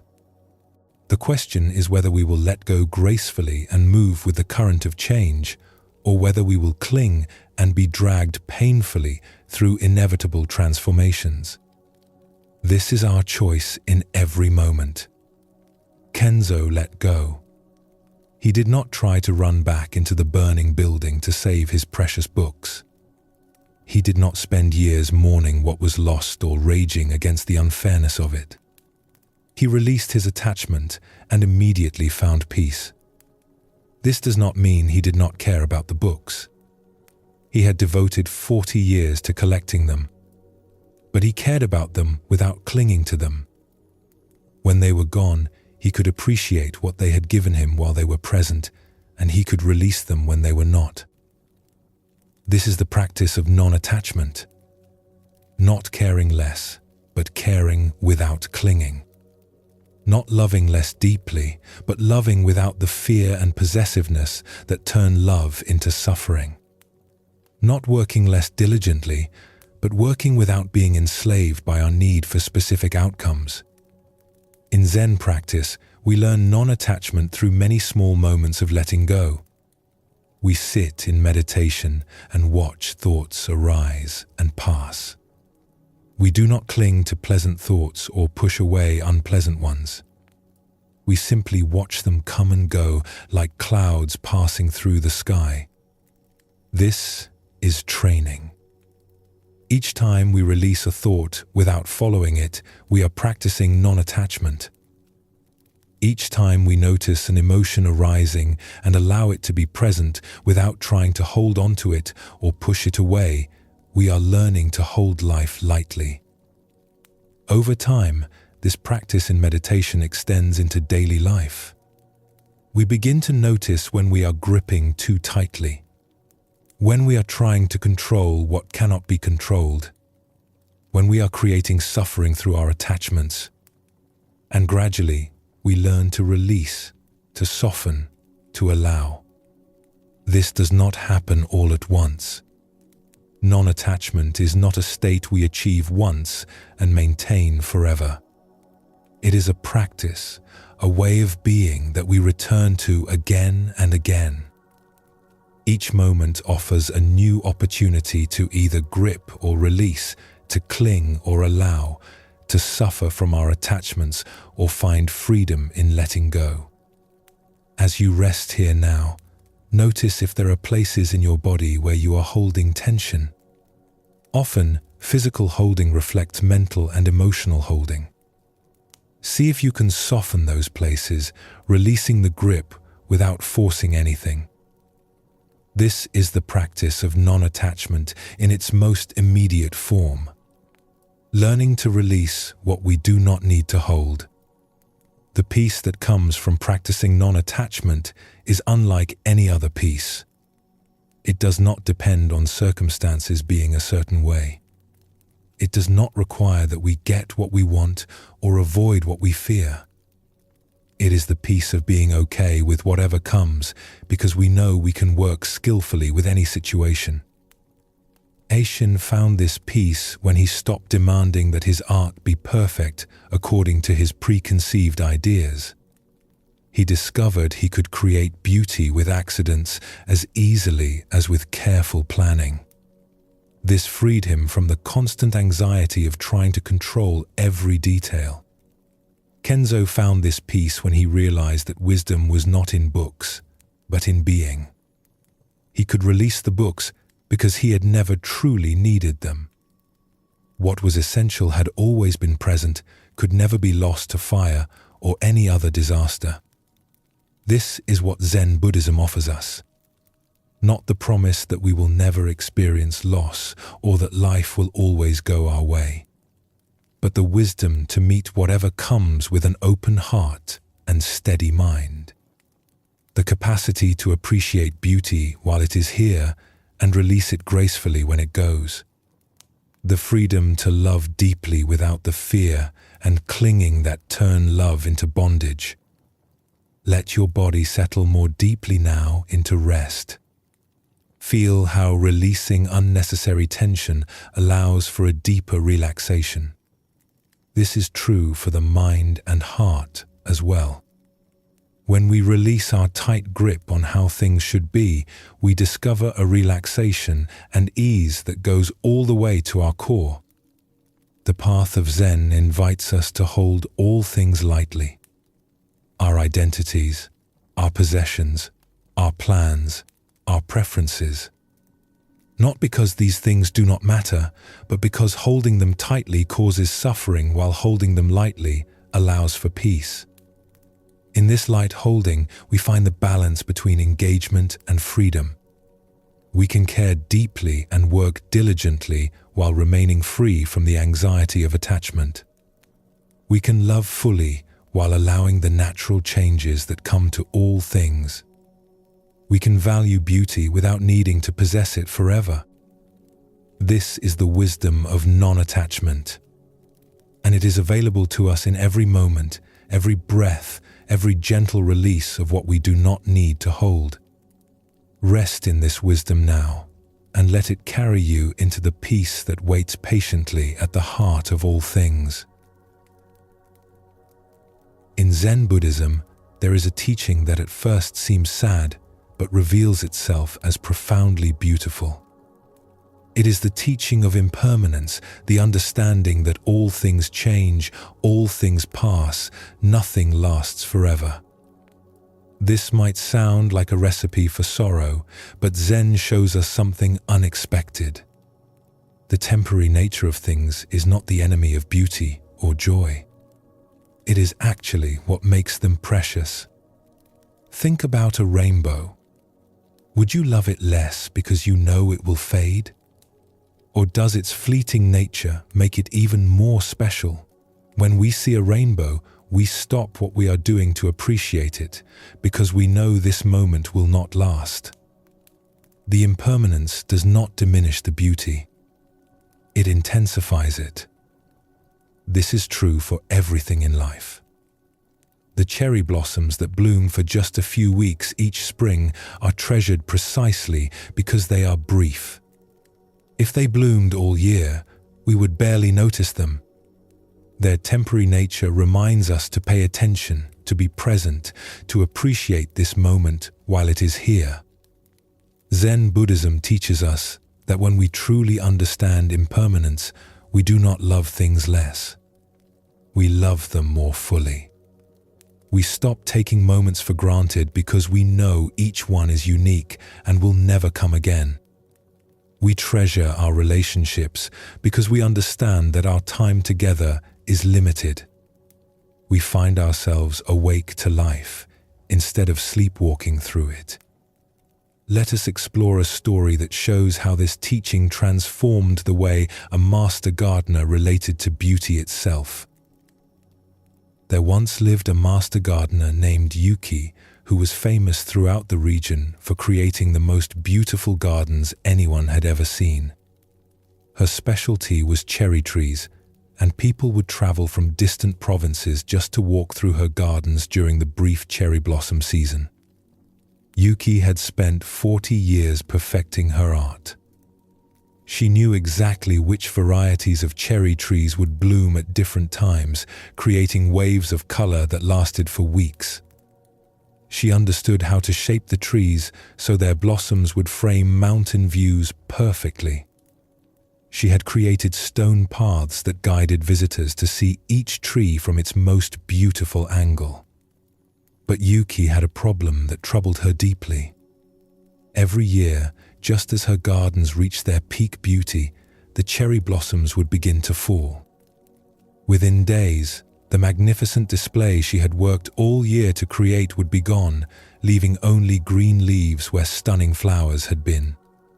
The fleeting nature of the blossoms filled her with sadness and frustration. Why must something so beautiful last such a short time?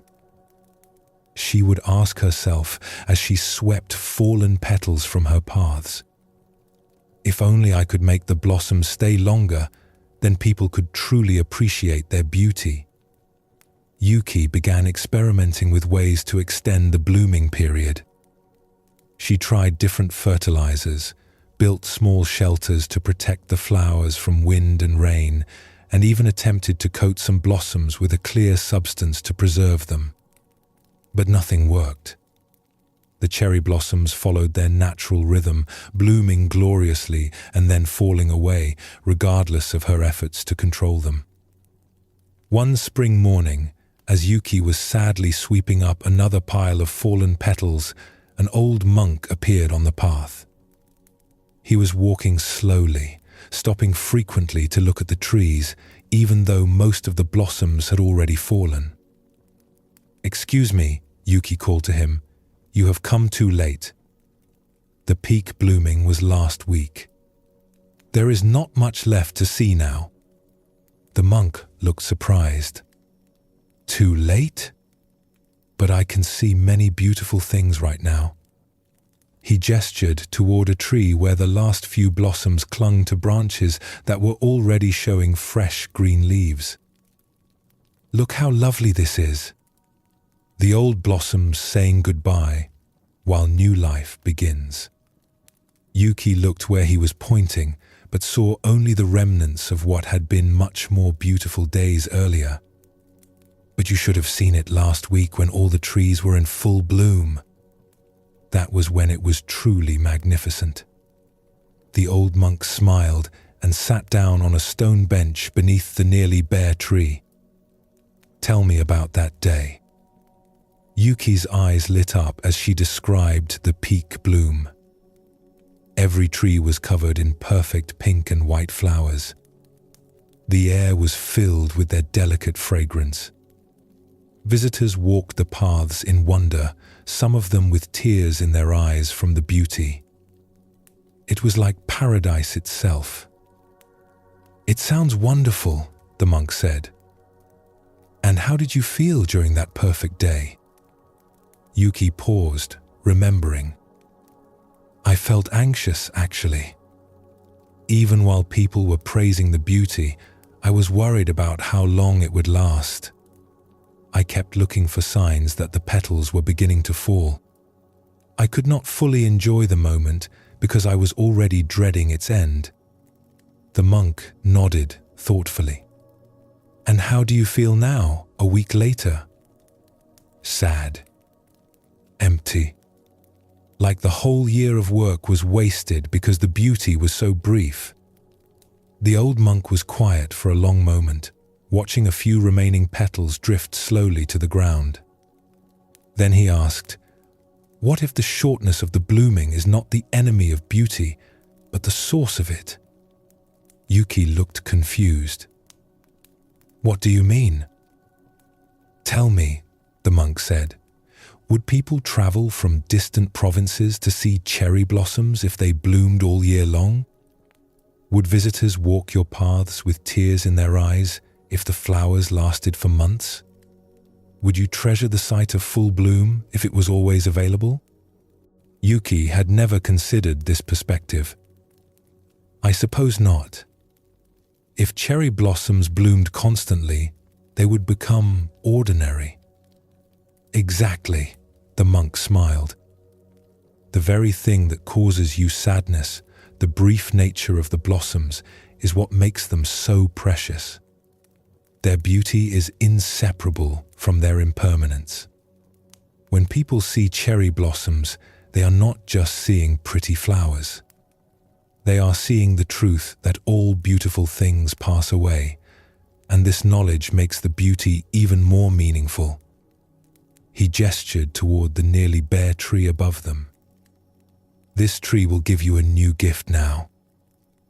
In a few weeks, it will offer fresh green shade for summer visitors.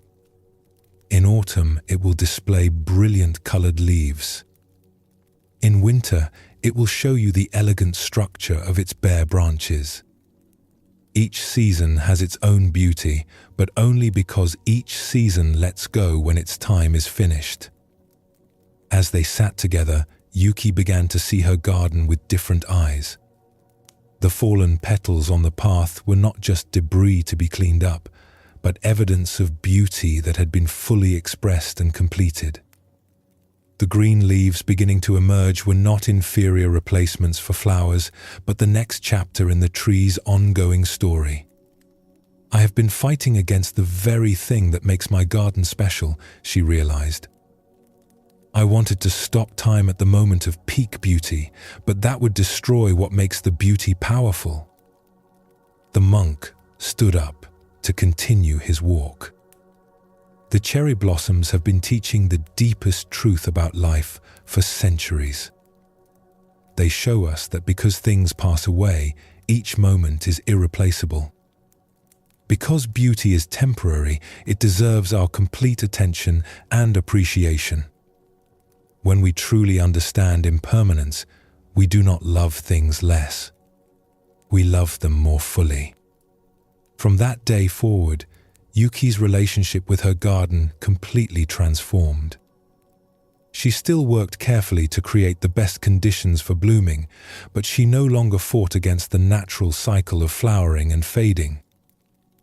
During peak bloom, instead of worrying about when it would end, she would sit quietly among the trees and drink in their beauty completely. When the petals began to fall, instead of feeling sad, she would appreciate the graceful way the blossoms completed their brief dance and made space for what came next. Visitors noticed the change in Yuki. She seemed more present and peaceful, more able to share in their wonder rather than being distracted by her own concerns. The garden itself seemed more beautiful somehow, not because the flowers lasted longer, but because the gardener had learned to love them exactly as they were, temporary and perfect. This story reveals one of the most profound teachings in Zen Buddhism about the nature of impermanence. We often think that if we could make beautiful moments last forever, we would be happier. But the truth is exactly opposite. The temporary nature of experiences is what gives them their preciousness and power to move us. When we truly understand impermanence, we stop wasting energy trying to grasp and hold on to fleeting moments and instead learn to be fully present for them while they are here. Like Yuki discovering that her anxiety about losing the blossoms was preventing her from enjoying them, we often miss the beauty of the present moment because we are worried about its ending. This teaching transforms how we relate to everything we love. Instead of being paralyzed by the knowledge that good times will not last forever, we can be liberated by it. Each moment becomes precious precisely because it will not come again. Each experience with loved ones becomes meaningful because our time together is limited. Each day becomes a gift because we know it is not guaranteed. The understanding of impermanence in Zen is not meant to make us sad or pessimistic. It is meant to wake us up to the incredible value of what is happening right now. When we stop fighting against the natural flow of change and instead learn to appreciate each stage of life's unfolding, we find a deeper peace and gratitude than any attempt to freeze time could ever provide. Take a gentle breath and feel how this understanding creates both tenderness and appreciation for this moment. Notice how knowing that this peaceful time will not last forever makes it more precious, not less. This is the gift that accepting impermanence offers us. There is another dimension to this teaching about impermanence that Zen Buddhism reveals. It is the understanding that knowing our time is limited can actually make us more alive, more present, more capable of treasuring the gift of existence. When we deeply accept that death is real and could come at any time, we stop postponing our lives. Most of us live as if we have unlimited time. We put off important conversations, delay pursuing our dreams, rush through daily experiences while planning for some future when we will finally slow down and appreciate what we have. But this future never comes because we carry the same habits forward. When we truly accept the reality of impermanence, including our own mortality, everything changes. We stop taking moments for granted. We become present for the people and experiences in our lives. We find ourselves awake and engaged instead of sleepwalking through our days. Let us explore another story that shows how this teaching can transform the way we experience life. In a mountain village, there lived an old doctor named Kenji who had spent his entire career caring for the people of his community. He had delivered their babies, treated their illnesses, and comforted their families through times of loss. Now, in his 70s, Dr. Kenji had developed a serious illness of his own, and he knew he had only a few months left to live. Many people expected Dr. Kenji to become depressed or bitter about his diagnosis. After spending his life healing others, it seemed cruel that he should face a disease that could not be cured. But instead of becoming despondent, something surprising happened. Dr. Kenji seemed to come alive in a way that his friends and patients had never seen before. Every morning, he would wake up and spend time looking out his window at the mountains, as if seeing them for the first time. He would savor his simple breakfast with obvious pleasure, paying attention to tastes and textures he had barely noticed for decades. When neighbors came to visit, he would listen to their stories with complete attention, as if each conversation was the most important thing in the world. Dr. Kenji also began doing things he had always said he did not have time for. he started painting watercolors of the mountain views from his house. He wrote long letters to old friends he had not contacted in years. He spent hours sitting with children in the village, telling them stories and listening to their dreams. His assistant, a young nurse named May, was puzzled by this transformation. One afternoon, as Dr. Kenji was carefully painting a picture of a single flower in a small vase, she asked him about the change she had observed. "Doctor, forgive me for asking, but you seem happier now than I have ever seen you, even though you are facing such a difficult situation. How is this possible?" Dr. Kenji set down his brush and smiled at the young woman. "May, do you know what I discovered when I learned I was dying?" "What?" "I discovered that I had been dying all along. We all are.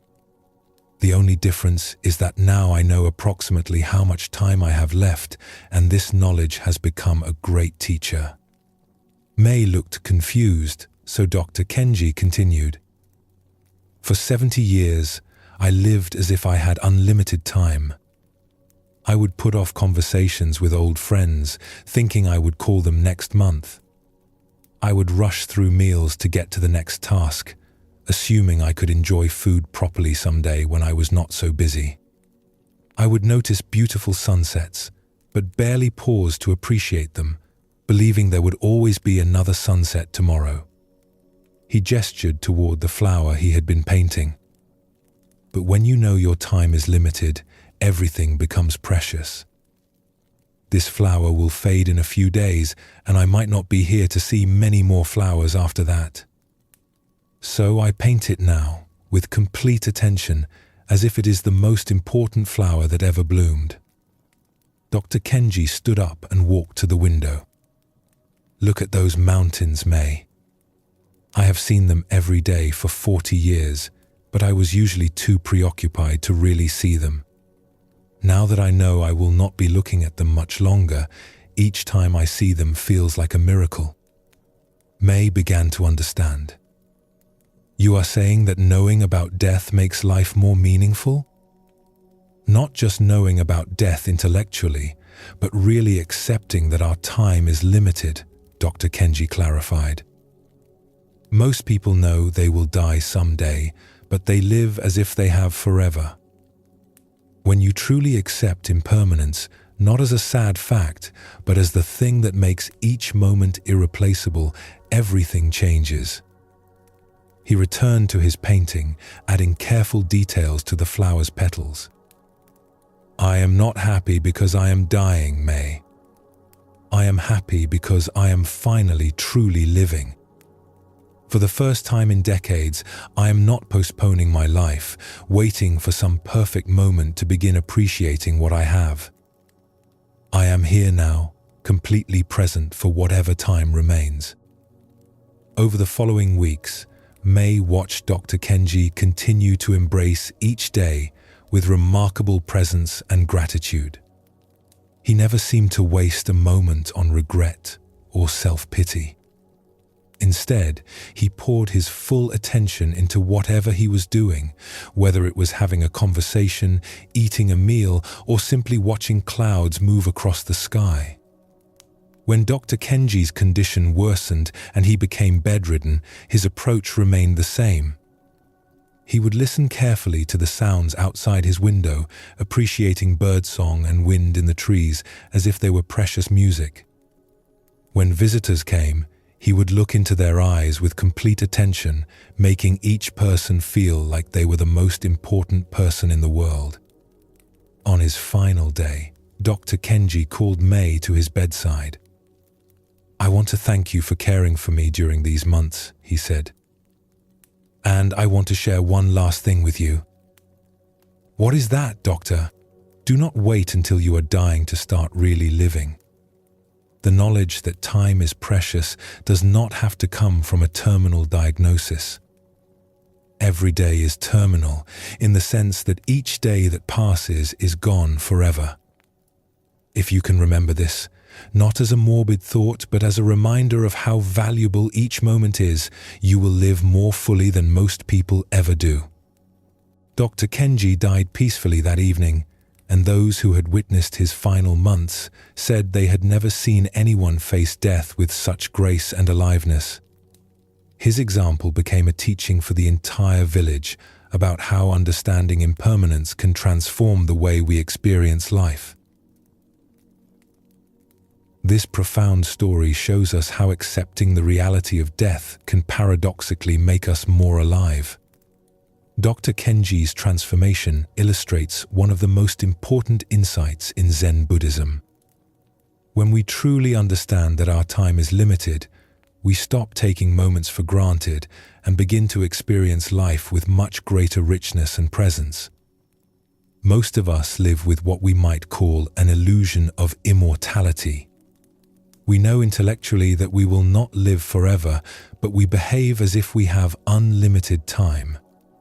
We postpone important conversations, delay pursuing our dreams, and rush through daily experiences while planning for some future when we will finally slow down and appreciate what we have. But when we deeply accept impermanence, not just as a concept, but as a lived reality, everything changes. Like Dr. Kenji savoring his breakfast or painting flowers with complete attention, we begin to approach each experience as if it might be our last, because in a very real sense, it might be. This moment, exactly as it is right now, will never come again. The teaching of impermanence in Zen Buddhism is ultimately about learning to love life more completely by understanding its temporary nature. Like cherry blossoms being more beautiful because they fade quickly, our experiences become more meaningful when we recognize they will not last forever. This wisdom naturally leads to the kind of presence and gratitude that allows the heart and mind to rest deeply. When we are fully present for this moment, instead of anxiously planning the future or regretting the past, we find the peace that has always been available right here, right now.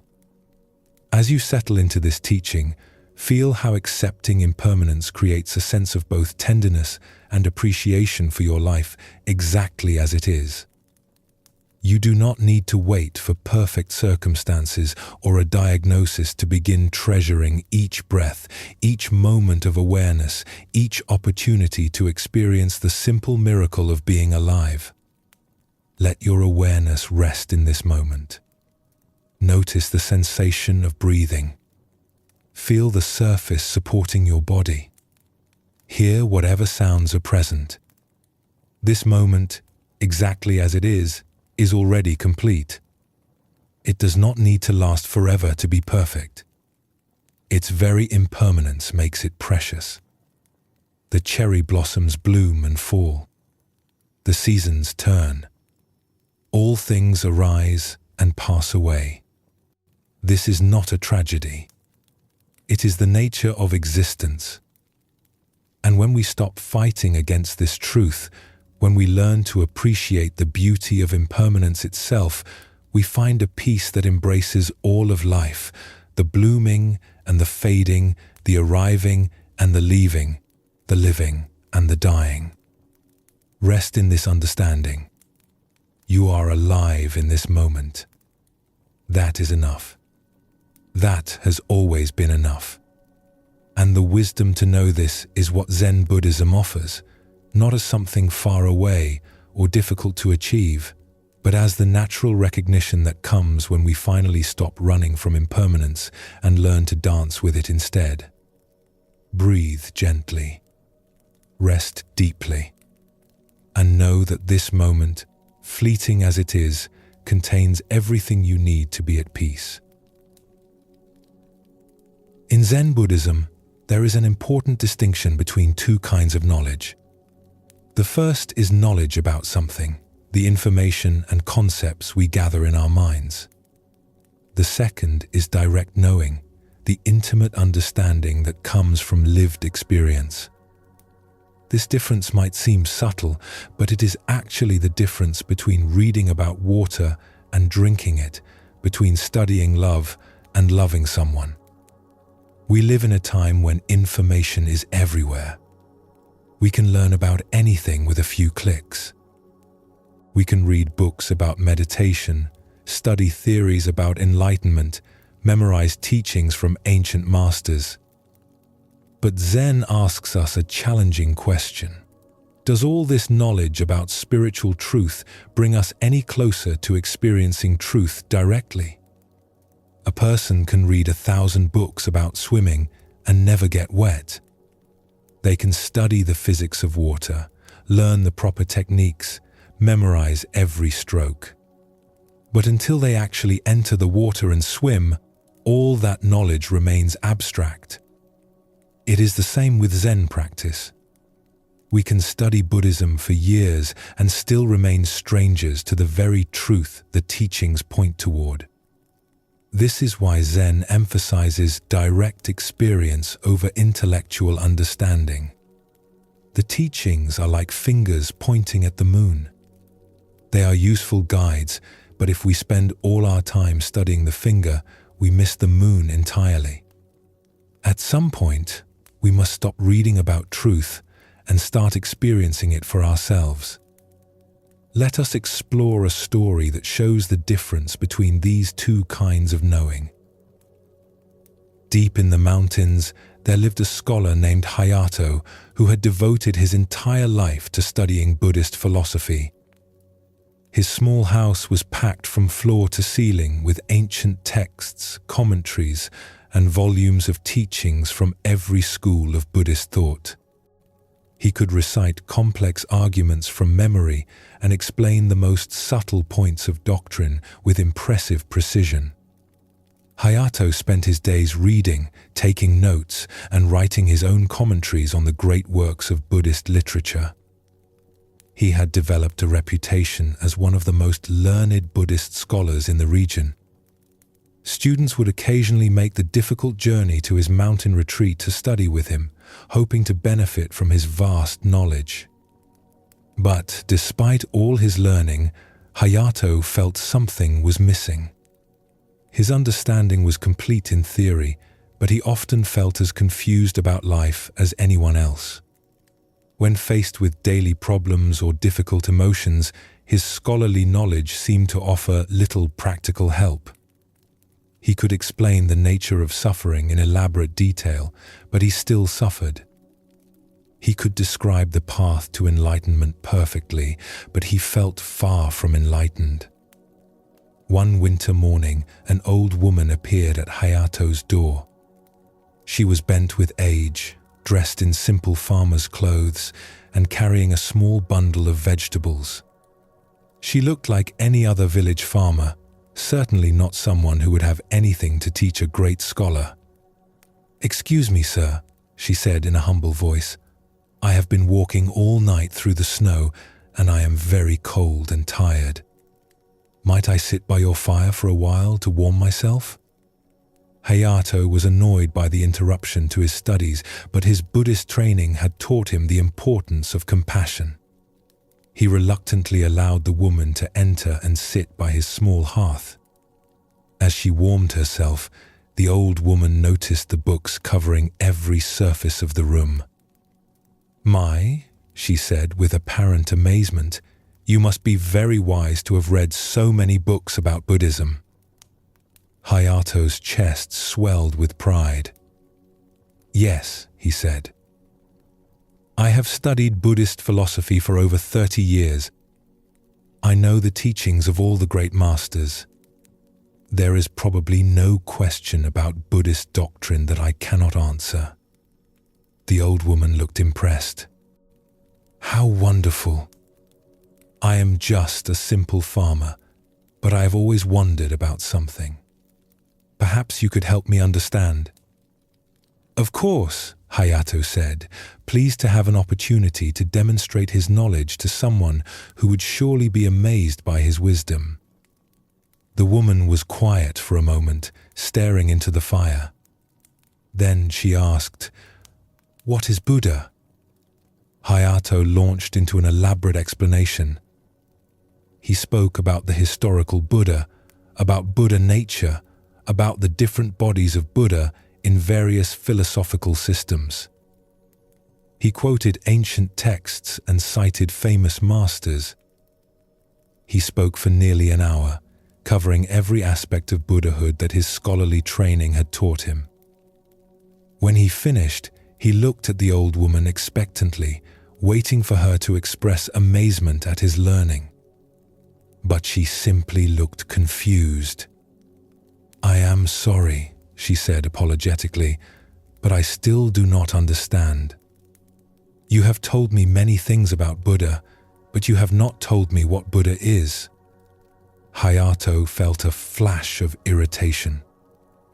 "I just explained it in great detail. Perhaps you were not listening carefully enough. Buddha is the awakened one, the one who achieved complete enlightenment, the teacher who showed us the path to liberation from suffering." Yes, the old woman interrupted gently. "But what is Buddha? Not what Buddha did or what Buddha teaches, but what Buddha is." Hayato tried again, this time using different terminology and approaching the question from various philosophical angles. But no matter how he explained it, the woman kept asking the same simple question. "But what is Buddha?" After 2 hours of increasingly frustrated explanations, Hayato finally snapped. "Look, old woman, if you cannot understand such basic Buddhist concepts, perhaps you should stick to farming and leave philosophy to those who are capable of grasping it." The elderly woman looked at him with eyes that suddenly seemed much wiser and deeper than before. "My dear scholar," she said softly, "you have spent 30 years learning about Buddha, but you have never met Buddha. You can describe Buddha perfectly, but you do not know what Buddha is." She stood up slowly and gathered her small bundle. "True understanding is not found in books or explanations. It is found in direct experience.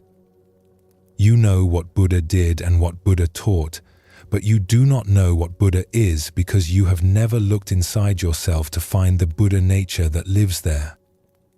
As she walked toward the door, she turned back with a gentle smile. "I am just a simple farmer, as you said. I cannot read your books or explain your philosophies. But when I work in my garden, I know Buddha. When I sit quietly in the evening, I meet Buddha. When I help a neighbor or feed a hungry animal, Buddha is there. I may not know about Buddha, but I know Buddha." With that, the old woman disappeared into the snowy morning, leaving Hayato alone with his thousands of books and his suddenly empty-feeling knowledge. For days afterward, Hayato could not concentrate on his studies. The woman's simple question kept echoing in his mind. What is Buddha? He realized that despite all his learning, he truly could not answer this most basic question from direct experience. He knew what others had said about Buddha, but he had never encountered Buddha directly. This encounter changed everything for Hayato. He did not abandon his books entirely, but he began to balance his scholarly study with simple meditation practice. He started paying attention to his daily activities the way the old woman had described, looking for Buddha in ordinary moments rather than just in philosophical texts. Gradually, Hayato's understanding transformed from something he carried in his head to something he experienced in his heart. His knowledge became wisdom not because he learned new information, but because he began to live what he had always known intellectually. This story illuminates one of the most important distinctions in Zen Buddhism, the difference between intellectual knowledge and experiential wisdom. We can study spiritual teachings for years and become experts at explaining them, but this kind of knowledge often remains separate from our actual lived experience. Hayato's encounter with the old woman reveals that true understanding cannot be found in books alone, no matter how many we read or how well we understand them. Wisdom emerges when we stop collecting information about truth and start experiencing truth directly through our own awareness and daily life. The woman in this story represents the kind of simple, direct wisdom that Zen teachings ultimately point toward. She might not have been able to give scholarly lectures about Buddha nature, but she knew Buddha nature intimately through her own experience. Her understanding was living and present, not abstract and theoretical. This teaching is especially important in our modern world, where we have access to more spiritual information than any previous generation. We can read thousands of books, watch countless videos, and attend endless workshops about enlightenment and inner peace. But none of this accumulation of knowledge will bring us the deep peace these teachings promise unless we learn to experience what we are studying. The path of Zen is not about becoming smarter about spirituality. It is about becoming more awake to the reality that is already present in each moment. When we try to understand our way to peace through thinking and analyzing, we often move further away from the direct experience that would actually bring us peace. Take a gentle breath now and notice the difference between thinking about breathing and actually experiencing the breath. This simple distinction points toward the wisdom the old woman was trying to share. Truth is not something we figure out with our minds, but something we encounter with our whole being. There is another dimension to this teaching about direct knowing that deepens our understanding even further. It is the recognition that the most profound wisdom often comes not from accumulating more knowledge, but from living fully with the understanding we already have. A person who embodies simple truths is wiser than a scholar who merely knows complex theories. In Zen practice, we sometimes encounter teachings that seem almost too simple to be valuable. When you are hungry, eat. When you are tired, sleep. When you walk, just walk. These instructions seem obvious, even simplistic, but the depth in them is not in their complexity. It is in actually doing them, in living them completely. Let us explore another story that shows how wisdom lives in ordinary life when we bring full presence to it. There was once a monastery where the monks were known for their intense debates about Buddhist philosophy. Every evening after their work was finished, they would gather in the main hall and engage in elaborate discussions about the nature of reality, the meaning of the teachings, and the proper interpretation of ancient texts. A young monk named Goro particularly loved these debates. He was quick-witted and well-read, and he took great pride in his ability to win arguments and prove other monks wrong. He would spend his days preparing clever points and studying obscure texts so that he could impress everyone with his knowledge during the evening discussions. One day, a new monk arrived at the monastery. His name was Tekkan, and he seemed different from the others. He was older, perhaps in his 60s, with weathered hands and a quiet manner that suggested years of hard work rather than scholarly study. During the evening debates, he would sit silently in the back, listening carefully but never participating. This puzzled Goro. How could anyone sit through such fascinating discussions without wanting to contribute? After a week of watching Tekkan's silence, Goro decided to draw him into the conversation. During a particularly heated debate about the nature of emptiness, Goro turned to the newcomer and said, "Brother Tekkan, you have been listening to our discussions all week without saying a word. Surely you must have some opinion about whether phenomena are empty of inherent existence." All eyes turned to Tekkan, who looked slightly uncomfortable at being put on the spot. He was quiet for a long moment before responding. I am sorry, but I do not really understand what you mean by inherent existence. Could you explain it to me? Goro was delighted. Here was a chance to display his knowledge to someone who was clearly less educated than himself.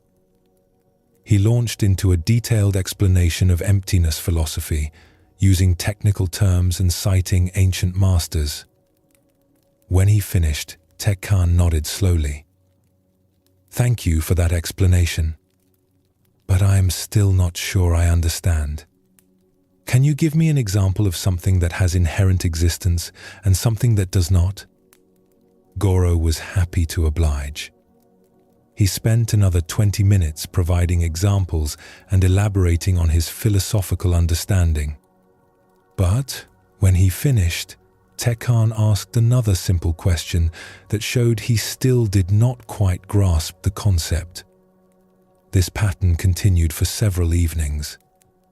Tekkan would ask innocent questions that seemed to reveal his lack of sophisticated understanding, and Goro would respond with increasingly elaborate explanations.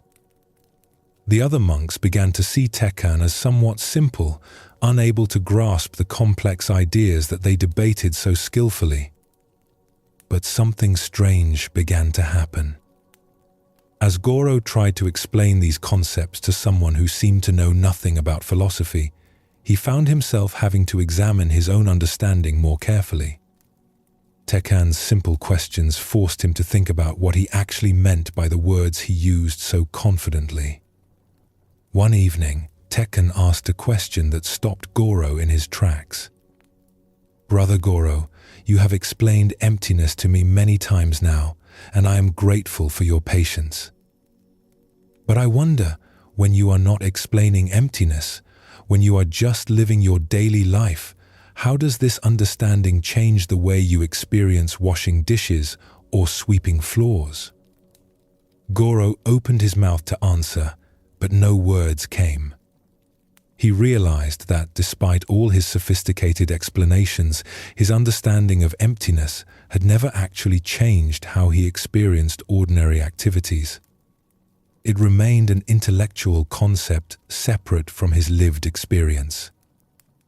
I am not sure, he admitted, feeling embarrassed for the first time in years. Tekkan smiled gently. Thank you for your honesty. You see, I spent 40 years as a farmer before coming here. I never learned the proper names for Buddhist concepts, and I cannot engage in philosophical debates. But when I plant seeds in empty soil, I experience something that might be what you call emptiness. When I watch crops grow through connection with sun and rain and soil, I see what you might call dependent origination. He paused, looking around at the gathered monks. I came here hoping to learn the names for what I had already experienced in my daily work. But I am starting to think that maybe the names are not the most important thing. Maybe the experience is what matters. The room fell silent. For the first time, many of the monks questioned whether their sophisticated debates were bringing them closer to wisdom or further from it. Do not misunderstand me, Tekkan continued. I am not saying study is worthless. I am grateful for all the explanations you have given me. But I wonder if sometimes we get so interested in talking about truth that we forget to live it. From that night forward, the character of the monastery's evening gatherings began to change. Instead of trying to win debates about concepts, the monks started sharing how their understanding affected their daily experience. Instead of competing to show off their knowledge, they began asking genuine questions about how to live with greater wisdom and compassion. Goro discovered that Tekkan's simple questions had been far more valuable than all his clever arguments. By forcing him to examine what his knowledge actually meant in practical terms, the older monk had helped him begin to transform intellectual understanding into lived wisdom. This story reveals another crucial aspect of wisdom in Zen Buddhism. True understanding is not measured by how much we know or how well we can explain concepts, but by how deeply our knowledge has transformed the way we actually live. Tekkan's approach to learning was the opposite of what we might expect. Instead of trying to accumulate more information, he was trying to connect information to his direct experience. Instead of seeking to impress others with his knowledge, he was genuinely curious about how understanding could improve his daily life. The questions Tekkan asked were more valuable than all of Goro's explanations because they pointed toward the gap between knowing about something and knowing something directly. We can memorize every teaching about compassion, but until we actually become more compassionate in our daily interactions, our knowledge remains incomplete. This teaching offers profound relief because it means we do not need to become scholars or experts to benefit from Zen wisdom. We do not need to understand every philosophical nuance or memorize complex texts. We simply need to take whatever understanding we have, however basic, and begin applying it to our actual experience. The deep peace that these teachings offer comes not from intellectual mastery, but from the gradual transformation of how we meet life moment by moment. When we stop trying to collect spiritual knowledge and start living spiritual principles, we discover that even simple understanding can bring profound changes to our experience. As you rest now in this teaching, notice how it feels to let go of any pressure to understand everything perfectly. The path of Zen is not about becoming an expert in Buddhist philosophy. It is about becoming more awake, more compassionate, and more peaceful in whatever circumstances we find ourselves. The wisdom that brings true transformation is often surprisingly simple. Like the old woman who knew Buddha through her daily work, like Tekkan who understood emptiness through farming, we can find the deepest teachings reflected in our most ordinary activities when we bring genuine attention and care to them. This understanding naturally leads to the kind of peace that allows both the body and mind to rest completely. When we stop struggling to figure everything out with our thinking minds and start experiencing life directly with our whole being, we find the sanctuary of presence that these ancient teachings have always been pointing toward. Let yourself settle more deeply now. There is nothing you need to know that you do not already know. There is nothing you need to become that you are not already. The wisdom of Zen is not hidden in complex philosophies or distant realizations. It is here, in this breath, in this moment, in the simple fact of your own aware presence. Rest in this knowing. You are already home. You have always been home. And the journey of 1,000 miles to discover this simple truth ends exactly where it began, right here, right now, in the ordinary miracle of being alive and aware. In Zen Buddhism, there is a teaching that might seem strange at first. It tells us that we are already complete, already whole, already perfect, exactly as we are. This does not mean we have no room to grow or learn. It means that our essential nature, our deepest self, lacks nothing and has never lacked anything. Most of us spend our lives feeling inadequate, as if we are somehow not enough. We believe we need to achieve more, become more, prove ourselves worthy of love and respect. We chase after accomplishments and acquisitions, thinking that someday when we have done enough or become enough, we will finally feel complete. But Zen teaches us something radical. It says that this feeling of incompleteness is an illusion. We are not broken things that need fixing. We are not empty vessels that need filling. We are already whole, already complete, already enough. The very awareness that reads these words, the consciousness that experiences your life, is perfect and complete just as it is. This teaching can be difficult to accept because we are so used to seeing ourselves through the lens of our flaws and failures. We define ourselves by what we lack rather than recognizing what we already are. But when we learn to see beyond these limited self-concepts, we discover a freedom and peace that does not depend on any external achievement or validation.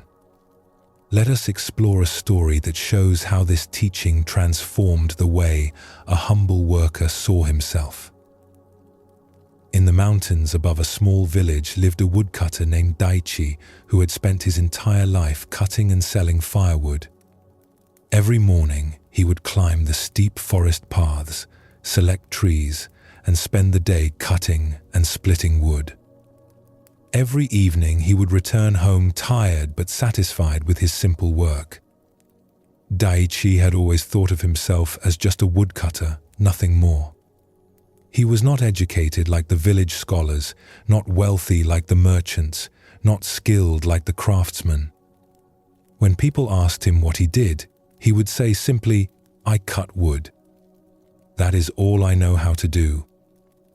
One day, while working deep in the forest, Daichi heard strange sounds coming from a nearby grove. Following the sounds, he discovered a group of monks who had become lost while traveling between monasteries. They were sitting by a small stream, looking worried and confused. Their leader, an elderly abbot, approached Daichi respectfully. "Excuse me, friend. We have been walking for 2 days and cannot find our way back to the main path. Do you know these mountains well?" Daichi nodded. "I have been walking these paths for 40 years. I know every tree and stream in these mountains." The abbot's face lit up with relief. "Could you possibly guide us back to the road that leads to the temple? We would be very grateful for your help." Daichi agreed immediately, though it meant leaving his work for the day. He led the group of 15 monks through paths that seemed completely unmarked to them, but were as familiar to him as the rooms of his own house. As they walked, the monks were amazed by Daichi's knowledge of the forest. "How do you know that this path leads to the main road?" one monk asked as Daichi guided them through what seemed like dense, pathless woods. "I can tell by the way the moss grows on the trees," Daichi explained. "The moss is thicker on the north side, and I know the road runs east to west through this valley. Also, I can hear the sound of the river that runs beside the road." The monks listened carefully, but could hear nothing but forest sounds. Yet, as they continued following Daichi, they indeed came to a river, and soon after, to the main road. As they walked, Daichi continued to share his knowledge naturally. He pointed out which plants could be eaten safely, which ones could heal minor injuries, where the best water could be found, and how to read weather signs in the sky and wind. "You know so much about living in harmony with nature," one young monk said with obvious admiration. "Have you studied these things in books?" Daichi laughed. "I cannot read books. I just pay attention to what the forest teaches me every day. When you spend enough time with trees and streams, they tell you what you need to know." When they reached the road that would lead the monks safely to their destination, the abbot took Daichi's hands in gratitude. "My friend, you have saved us from a very difficult situation. How can we repay your kindness?" "No payment is needed," Daichi said. "I was glad to help." But the abbot was not finished. "You say you are just a woodcutter, but today you have been our teacher. You have shown us wisdom about reading nature that none of our books contain. You have demonstrated compassion by helping strangers without expecting anything in return. You have shared your knowledge freely and guided us with patience. The old monk looked directly into Daichi's eyes. "Tell me, what makes someone a teacher? Is it having read many books, or is it having learned from life and sharing that learning with others who need it?" Daichi was quiet for a long moment, considering this question. "I suppose it is about sharing what you know to help others." "And what makes someone wise?" The abbot continued. "Is it knowing complicated theories, or is it understanding how to live well and peacefully?" Again, Daichi thought carefully. Maybe wisdom is knowing how to work with life instead of fighting against it. The abbot smiled. "Then you are both a teacher and a wise man, whether you call yourself these things or not. You have taught us more in one afternoon than we learned in many days of formal study." As the monks continued on their journey, Daichi walked slowly back into the forest, thinking about what the abbot had said. For 40 years, he had seen himself as just a woodcutter, but the monks had seen him as a teacher and guide. Which view was correct? That night, as he sat by his fire eating his simple dinner, Daichi reflected on his conversation with the monks. He realized that he had been limiting himself with his own narrow definition of who he was.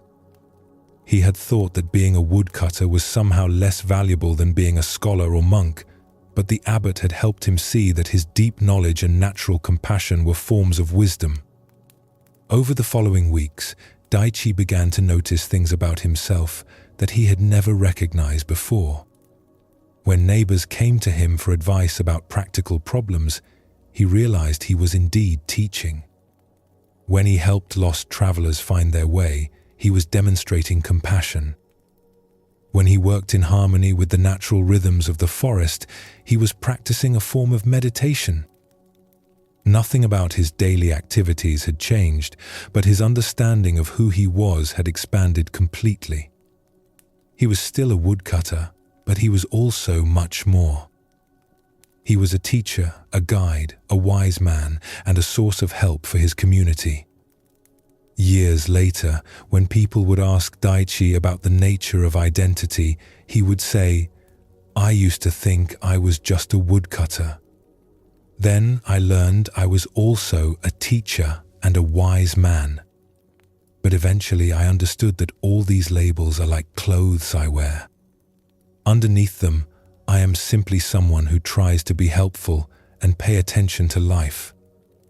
That seems to be enough." This story reveals one of the most profound teachings in Zen Buddhism about the nature of self and identity. We often limit ourselves by accepting narrow definitions of who we are, but these identities are not fixed truths. They are simply stories we tell ourselves, and we have the power to recognize the fuller truth of our being. Daichi's transformation did not require him to change his job or learn new skills. It required him to see beyond the limiting label he had placed on himself. When he stopped defining himself as just a woodcutter, he could recognize all the wisdom, compassion, and knowledge that he had developed through his simple, devoted work. This teaching is especially important because many people suffer from thinking they are just something ordinary or unimportant. Just a parent, just a worker, just a student. But Zen wisdom teaches us that there is no such thing as just anything. Every role, when approached with attention and care, becomes a path for developing wisdom and compassion. The truth that Daichi discovered is that our deepest identity is not found in any particular role or achievement. It is found in our capacity to pay attention, to learn from experience, and to help others. These qualities can develop within any life circumstances, whether we are woodcutters or scholars, parents or professionals. This understanding brings tremendous freedom because it means we do not need to change our external circumstances to discover our true value. We do not need special education, impressive jobs, or recognized status to be worthy of respect and self-acceptance. The wisdom and compassion that matter most can develop through any sincere engagement with life. Take a gentle breath and feel how this teaching creates space around any limiting ideas you might have about yourself. Notice what it might feel like to see beyond the labels you have accepted and recognize the fuller truth of who you are. There is another aspect of this teaching about our true nature that takes us even deeper. It is the recognition that beneath all our changing roles and identities, beneath all our thoughts and emotions, there is an awareness that simply observes and experiences. This awareness is not something we need to create or achieve. It is what we already are. In Zen practice, we learn to recognize this awareness through simple presence. When you notice you are thinking, what is doing the noticing? When you observe an emotion arising, what is doing the observing? This witnessing awareness is your true nature. It was present when you were born, it will be present when you die, and it is here right now, reading these words. Most of us identify with the contents of our awareness rather than awareness itself. We think we are our thoughts, our emotions, our roles, our achievements. But these are all temporary visitors in the space of awareness. They come and go, but awareness remains. Let us explore another story that shows how recognizing this truth can transform our entire relationship with ourselves and life. There once was a monastery that took in orphan children and raised them as part of the community. One of these children, a boy named Kodo, had been found as an infant with no knowledge of his parentage or background. The monks raised him with love and care, but Kodo always felt different from the others. Unlike the monks who had chosen their spiritual path, Kodo felt like he belonged nowhere in particular. He was not officially a monk, since he had never taken vows, but he was not a regular villager either, since he had been raised in the monastery. He helped with daily tasks and participated in temple life, but he often felt like he was just existing without any real purpose or identity. As Kodo grew into a young man, his sense of not belonging became stronger. He would watch the monks during their formal ceremonies and feel like an outsider. He would see village families during festivals and feel envious of their clear family bonds. He began to think of himself as nobody special, just someone who had happened to end up at the monastery by accident. One day, a famous master from the capital came to visit their temple. Master Sojin was known throughout the region for his wisdom and his ability to see the true nature of anyone he met. The local monks were excited to receive such an honored guest, and they prepared their finest ceremonies and presentations to impress him. During Master Sojin's stay, each monk was invited to meet with him privately to receive personal guidance. Kodo assumed he would not be included in these meetings since he was not officially a monk, but to his surprise, he was called to see the master just like everyone else. Kodo approached the meeting nervously, unsure what to say to such an important teacher. He entered the simple room where Master Sogen was sitting and bowed respectfully. "Please sit," the master said kindly. "Tell me about yourself." "There is not much to tell, master," Kodo said humbly. "I am not really anybody special. I was left here as a baby, and the monks have been kind enough to let me stay. I help with daily work, but I do not have any particular skills or purpose. I am just here."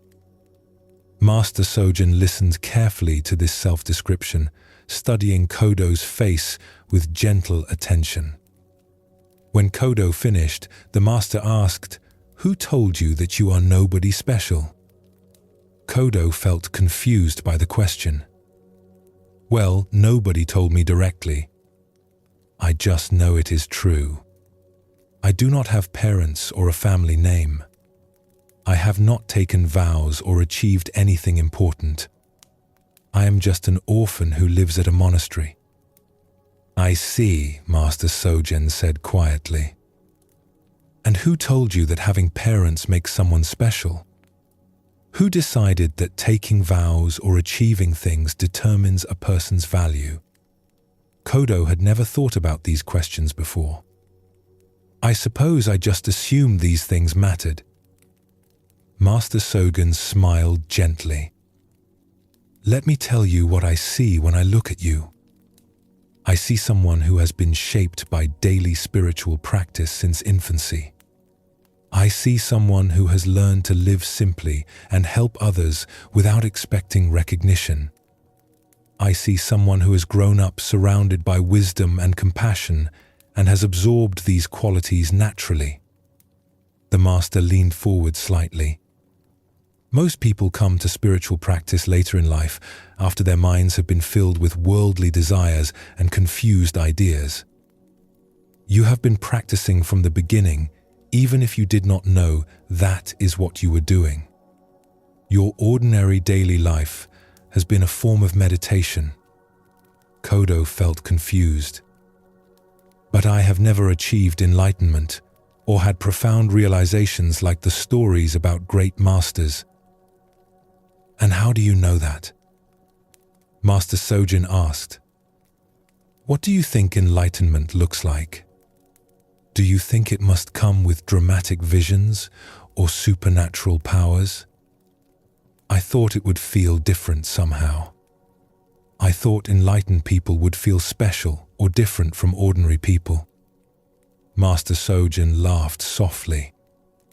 My friend, you have been looking for enlightenment as if it was something extraordinary that would make you feel important and special.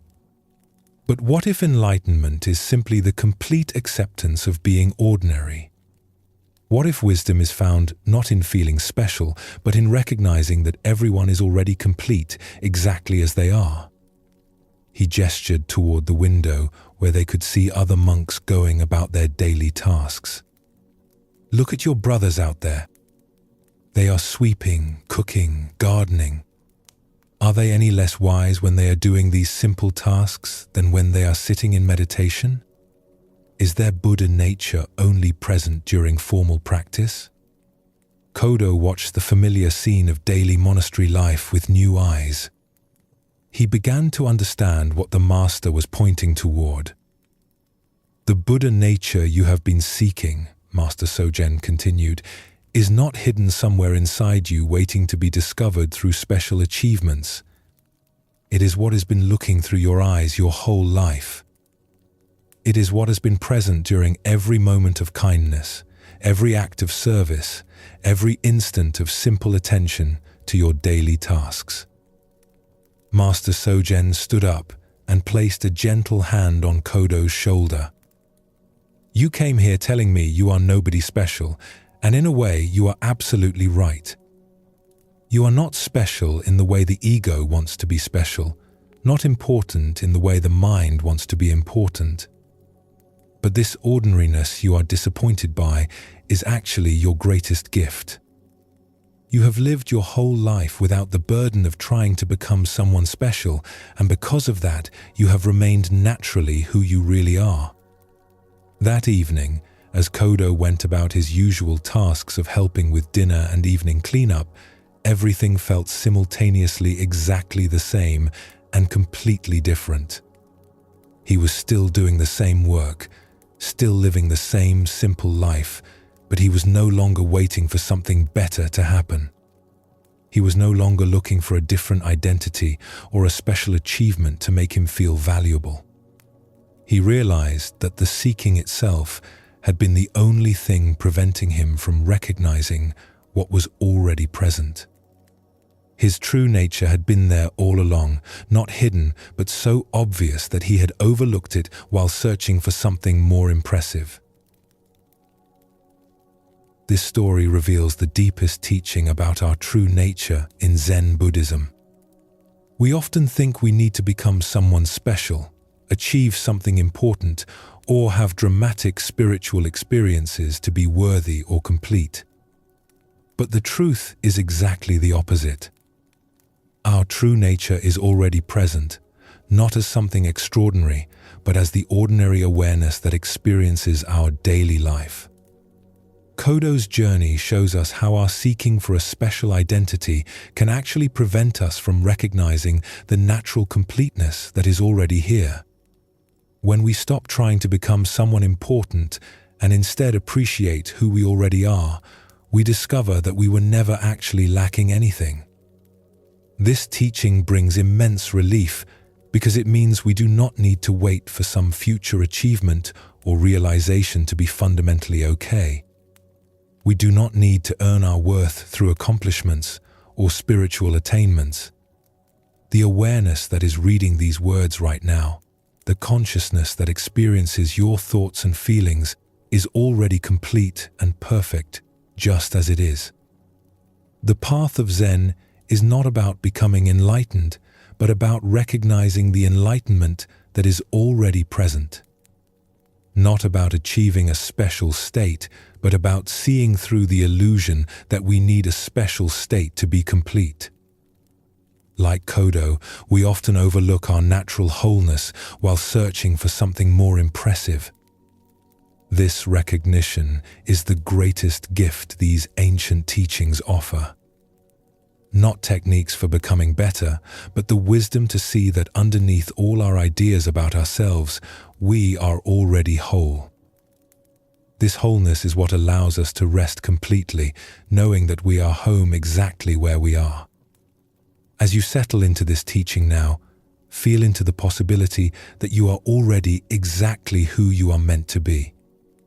Not perfect in the sense of having no room for growth or learning, but complete in the sense that your fundamental nature lacks nothing. The peace that comes from this recognition is not something you need to achieve, but something you can recognize right here, right now, in the simple fact of your own aware presence. We have traveled together through the heart of Zen Buddhism, exploring teachings that have guided countless seekers toward peace for over 2,000 years. We have learned about facing suffering instead of fleeing from it. We have discovered the power of presence, the gift of compassion, and the freedom of letting go. We have seen how impermanence makes life precious, how direct experience surpasses intellectual knowledge, and how our true nature has been here all along. These teachings are not separate lessons to master one by one. They are different faces of the same simple truth. When we stop fighting against life and learn to meet it with awareness and kindness, peace naturally arises. Not the peace of having everything go our way, but the peace of being able to meet whatever comes with an open heart and steady mind. The stories you have heard tonight are not just ancient tales. They are mirrors showing you your own journey, your own struggles, your own capacity for wisdom and compassion. Like the tea merchant learning to taste, like the baker offering bread to thieves, like the gardener accepting falling blossoms, you too can choose presence over distraction, compassion over judgment, acceptance over resistance. As you rest now, know that everything these teachings point toward is already within you.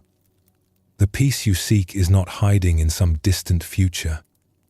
It is here, in this breath, in this moment of simple awareness. You do not need to become someone different or achieve something special. You simply need to recognize what has always been true. Let yourself rest completely now. The teachings will continue their work quietly, like seeds planted in fertile ground. Tomorrow you may not remember every story or concept, but something essential will remain. A slight softening of the heart. A quiet, knowing that you are already home. Sleep well, and thank you for joining us here at Sleepy Monk.